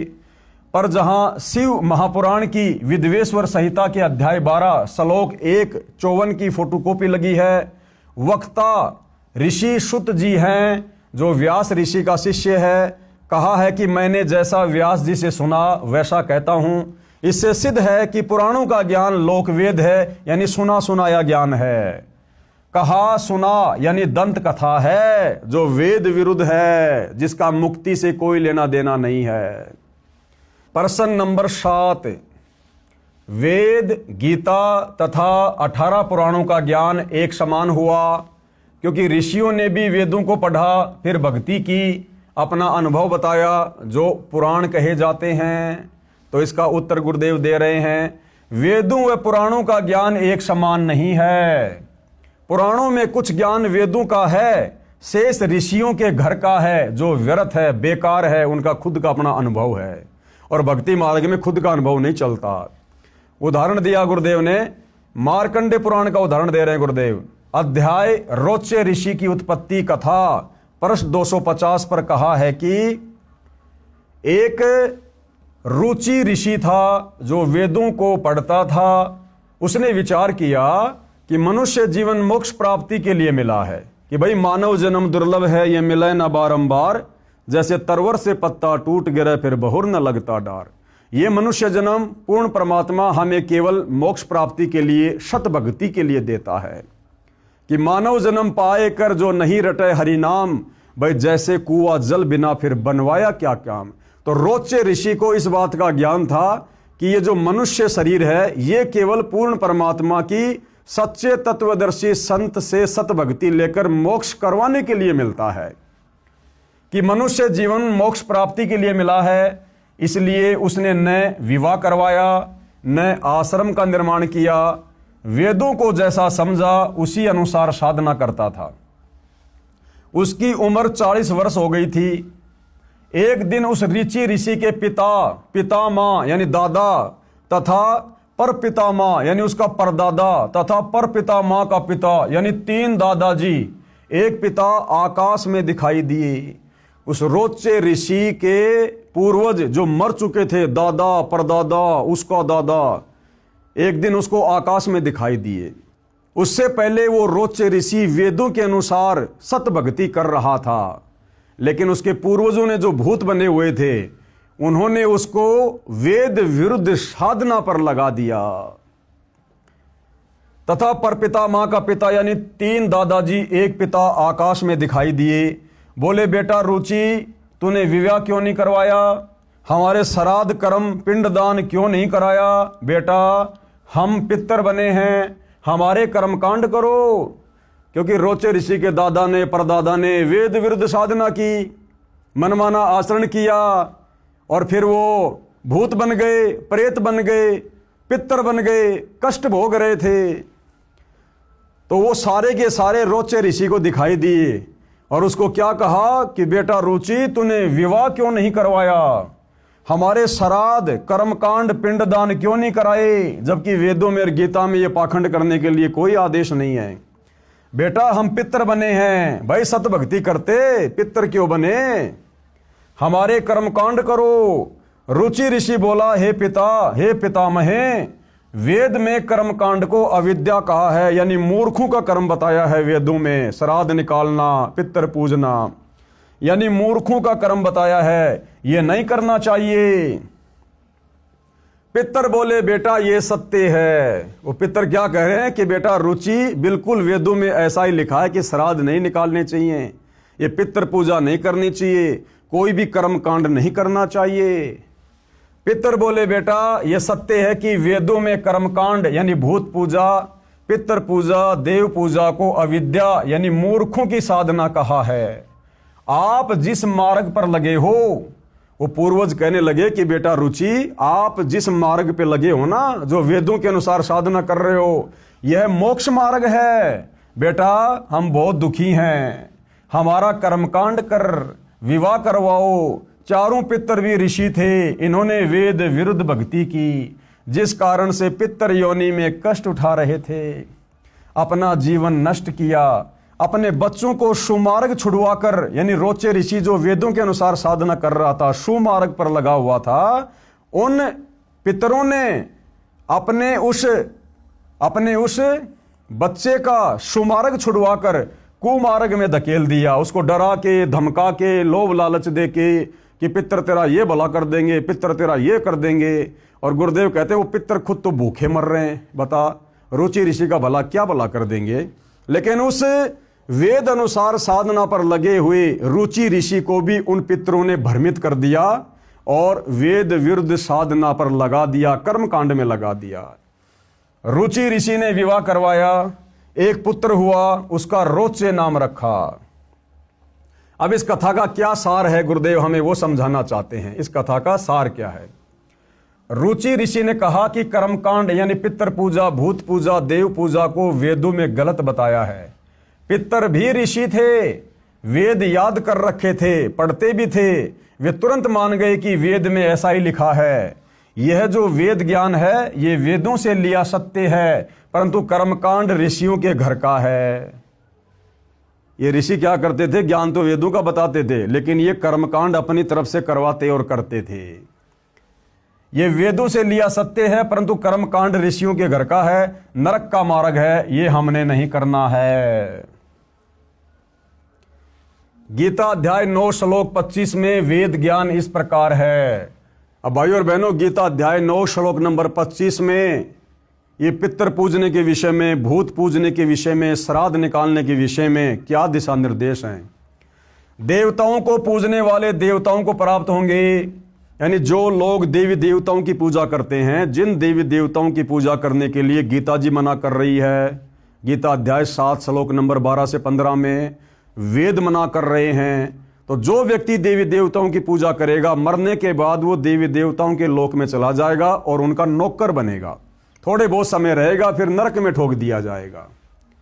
और पितरों को पूजने वाले यानी श्राद्ध निकालने वाले, पिंडदान आदि करने वाले, ये पितरों को प्राप्त होंगे, यानी जहां उनके पूर्वज बैठे हुए हैं वो भी वहीं जाकर पितर बन जाएंगे, अपना जीवन बर्बाद करेंगे, यानी पितर बनते हैं। और भूतों को पूजने वाले यानी 13वीं महीना वाली क्रिया, अस्थि उठाकर गंगा में प्रवाह करना, श्राद्ध आदि करना, भूतों को प्राप्त होते हैं, यानी वो प्रेत बनते हैं। मेरा पूजन करने वाले मुझे प्राप्त होंगे। कौन कह रहा है? काल ब्रह्म कह रहा है कि मेरा पूजन करने वाले मेरे को प्राप्त होंगे।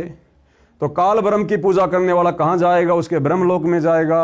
ब्रह्मलोक में जाने के बाद फिर वो जन्म मरण में आएगा। तो 21 ब्रह्मांड में भाइयों और बहनों काल तक की पूजा से मोक्ष नहीं है। ये सारी बातें कहाँ लिखी है? गीता अध्याय 9 श्लोक नंबर 25 का सारांश है ये। जैन संस्कृति कोश पुस्तक के पेज नंबर 176 पर लिखा है कि राजा नाभि राज अंतिम कुल कर थे, यानी सतयुग में राजा नाभिराज अंतिम राजा थे जो वेदों के अनुसार साधना किया करते थे।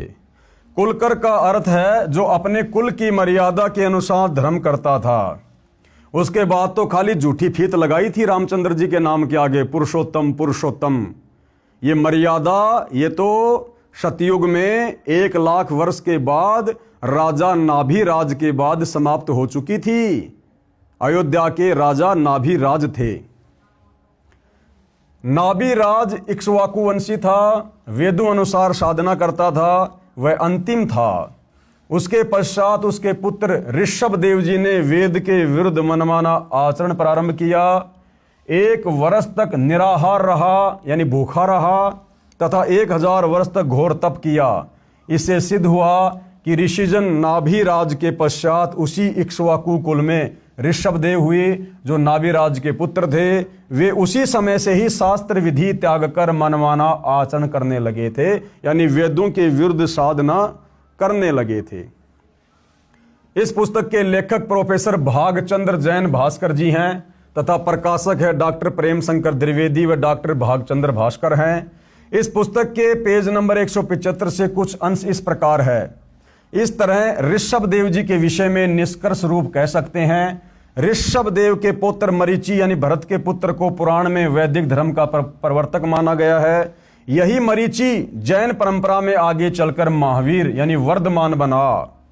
पेज नंबर 175 से 177 से कुछ अंश जो इस प्रकार हैं। अब भाइयों और बहनों, वो मरीचि वाली आत्मा जिसने सतयुग में अपने दादा ऋषभ देव से नाम उपदेश लिया था, जो ऋषभ देव वेद विरुद्ध साधना किया करता था, और वही मारीची वाली आत्मा आगे चलकर महावीर जैन बना, जैन धर्म का 24वां तीर्थकर बना। अब सतयुग से वो मारीची वाली आत्मा किन किन योनियों में कितने कष्ट उठाती हुई आगे बढ़ी। 20 करोड़ बार गधा, 30 करोड़ बार कुत्ता, 10 करोड़ बार हाथी, कभी नपुंसक बना, कभी पेड़ पौधे की योनियां प्राप्त की, कभी वो बिल्ली बना, कभी देवता बना बीच बीच में। यानी कैसी कैसी दुर्गति उस मारीची वाली आत्मा की हुई, जिस मारीची वाली आत्मा ने ऋषभ देव से उपदेश लेकर भक्ति शुरू की थी। तो भाइयों और बहनों, वर्तमान में जितने भी जैनी हैं तो इनका क्या हाल होगा अगर इन्होंने सतगुरु रामपाल जी को अपना गुरु धारण करके और ये शास्त्र विधि अनुसार सत भक्ति शुरू नहीं की। तो भाइयों और बहनों, उस मारीची वाली आत्मा का फिर आगे चलकर क्या हुआ, वो सारा का सारा इतिहास हम कल रात्रि 9 बजे इसी पवित्र पुस्तक से, जिसका नाम है हिंदू साहिबान नहीं समझे गीता वेद पुराण, जो परम पूज्य परमेश्वर सतगुरु रामपाल जी ने अपने कर कमल से लिखी है, कल रात्रि 9 बजे दास के Facebook page Pawan Das is live पर सभी भाई बहन लाइव जुड़िए। आगे का संदेश हम कल समझेंगे। तो आज के वीडियो में केवल इतना ही। गुरुदेव भगवान हम सबको आशीर्वाद दे, हमारा मार्गदर्शन करें। बंदी छोड़ सतगुरु रामपाल जी भगवान की जय हो।